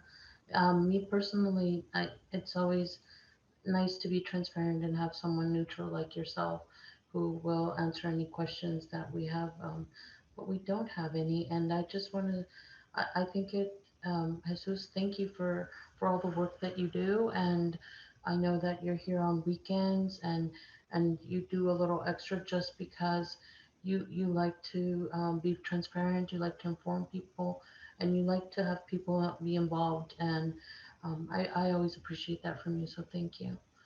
And seeing that there are none, I'm going to move for a roll call. Rosie? Lisette, Aye. Mary Beth, Aye. Freya, Aye. Did you not hear me? thank you. No. Sophia, Aye. Kimberly, Aye. 5-0 for item 5H, Thank you. CVO contract. Thank you. Next item is 5I, and it's the approval of Assistant Superintendent of Curriculum and Instruction Senior Management Contract for the 2021 and 2022 and 2022-2023 school year. Was like a tongue twister. Sure is. Go ahead, Owen. Mr. Owens, would you like to introduce this? Welcome again, everybody. And we're following the same process to make sure that all of our senior cabinet member contracts are indeed transparent and presented to the board and the public. And this one specifically addresses the contract of our Assistant Superintendent of Curriculum Instruction. If there are any questions, again, Lisa and I are here and happy to answer them. Thank you. I'm gonna ask for a motion to approve. So moved. Second. Come on, please. Freya? Freya? Yeah. All right. Now I'm gonna open it up to a discussion. Thank you, Leticia, for all the work that you have done. I just wish that there was some way we could just cut you in half and then have both of you. You do such great work, and you do it with integrity. You do it caring, and you do it in a way where you really demonstrate that you care and you want to be supportive, and it's not a surprise that you were on vacation and you were working.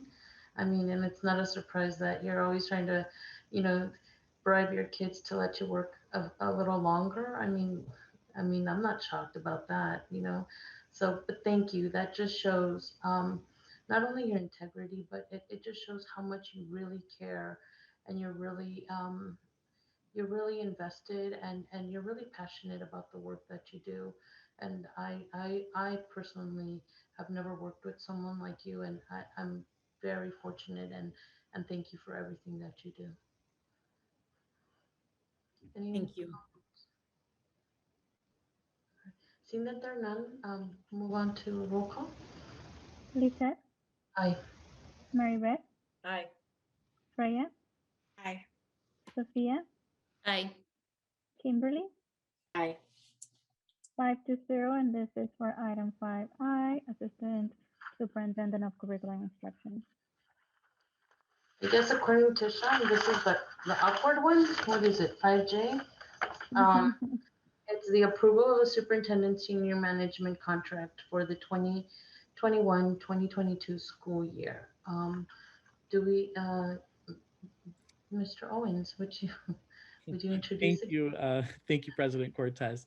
The only slight difference in this contract that you'll notice with the rest of them is this is only for a 1-year term, not a 2-year term. And the reason for that is because the board creates the contract with the superintendent, as you all know, for a 3-year term. So Lisa and I don't have the authority, as much as we'd love to continue him on for 2 more years. That gets to be the decision that you get to make soon. But I think I've let you know how I feel about it just now. So that's the big change or the big difference in this. It's just to, again, be transparent about where the money is going, why the increase is there, and what it truly looks like, for the public and the board to be able to see. Yes, Again, happy to answer any questions. thank you. Do I have a motion to approve? So moved. Second? I'll second. Thank you. Before I open it up to the board discussion, I just, we said it at the last board meeting. Thank you for all the work that you do. Thank you for your transparency and more than anything, just being available and always open. And it's like I'll send you an email and I'm like, it's his weekend, he'll get back to me. And it's like 5 minutes later, you're responding. I'm like, what is he doing? Doesn't he have a life? I mean, I just thank you. No, thank you for and more than that, you're very connected to everybody, even from the janitors to your principals and even if it's not something that you could help them with, you give everybody their time, you listen to them, and then you direct them to the correct person. And um, I've heard this from you, and I've lived it myself personally. So thank you, and thank you for all the work that you have done, especially with COVID and last year. So recharge yourself tonight and get ready to do it again tomorrow. So thank you for everything. I appreciate you very much. Any more comments or? I'll just echo whatever Lizette said, it better than I could for all three of you. So thank you, Lizette, and thank you to all three of you. Thank you. All right. Seeing that there are no more comments or questions, open it up for roll call, Rosie. Mm-hmm. So this is for item 5J, superintendent contract for school year 21-22. Lisette, Aye. Mary Beth, Aye. Freya, Aye. Sophia, Aye. Kimberly, Aye. 5-0. Thank you. Thank you. Thank you, Jason. Thank you, Lisa. Thank you for being here and welcome. Hopefully Thank you. Have a good evening. I want to thank Lisa Cho in particular for all that she has done. I will tell you, if I may, that Lisa Cho took probably 2 emails from me a week about whether or not we could do athletics. She worked with Boys and Girls Club. She did with Half Moon Bay High School. Lisa Cho, I am very grateful to you. This is the first time the board's gotten to meet you, but you have been so instrumental to us. And I've often said, Lisa, I know you're probably tired of hearing from me, but you've been— Never, Sean, never. Well, bless you. You've been extremely responsive to our athletic director, to our Boys and Girls Club folks, when we have so many different issues about the COVID thing this last year. And we're just very fortunate to work with you. And Jason, I know you feel the same. You've said the same. I speak with Lisa at least every other day, if not more often than that. So, I have you both on my speed dial. yeah, we're on speed dial at this Yeah, point. it's been so great working with this district, and I can't say enough good things about how wonderful your staff are here. Board, you've really picked just a stellar group of administrators to be running this district, and it's been quite a year, right? Congratulations and hallelujah that it's over. But just the fortitude and the care that they've put into steering this district through such an unprecedented time. I can't say enough good things about them. So it is really my pleasure to be working with this district. So thank you for having me here tonight. Thank you, Lisa. And it was a pleasure meeting you, and have a good night. Jason, thank you also for being here. Absolutely, thank you. Okay. Well, moving on to item 6, future events. June 25th, special board meeting, closed session via video conference at 9 a.m., which is tomorrow. June 30th, school finance office hours for the 2021-2022 budget and LCAP approval via Zoom at 4 p.m. Hopefully nobody will go, Jesus, so you could just give me one-on-one. And then June 30th, Budget Advisory Committee meeting via Zoom at 6:30 p.m. August 12th is the first day of school. That's crazy. Oh my God. August 12th also is a regular board meeting via Zoom at 6 p.m. There's one thing that wasn't added that I would like to say, if I'm not mistaken. On June 30th, the Los Listos graduation will be happening. And it will be happening, it's almost like a drive-by little graduation that will happen, if I'm not mistaken, at Hatch, or I'm not sure, but if you're interested, you can always reach Leticia, she'll know, or Rosalva, and it's just so amazing how you almost think like these kids are like graduated from like the university. Their parents are so proud, and I mean, Freya, you were there in one of their ceremonies, and it was like the world, and it was just so exciting to see everybody so just ready to just start school and take on that long 12-year voyage to to better education, and it's just amazing. So I plan to be there. It's from 4 to 6, and it's very there they have it where it's not indoors, and Graciela Krabenschmidt, the one of the best preschool teachers, is always does an awesome job organizing these things, and they're very cute and fun to watch, and it's just I love them. So if you can make it, I'm also adding that comment. I'm not adding it to the agenda, okay? So we're not doing no motion, nothing. But now I'm gonna adjourn the meeting. And I'm gonna ask for a motion to adjourn. So moved. Okay, Second. thank you. All right. Rosie? Lisa, I. Maribeth, Hi. Raya, Aye. Sophia, Aye. Kimberly, Aye. 520. Thank you all. Thank you, everybody. Have a good night. See you guys tomorrow. It's only 10:12. What are we going to do now? Bye. We're disconnecting. Bye. Bye.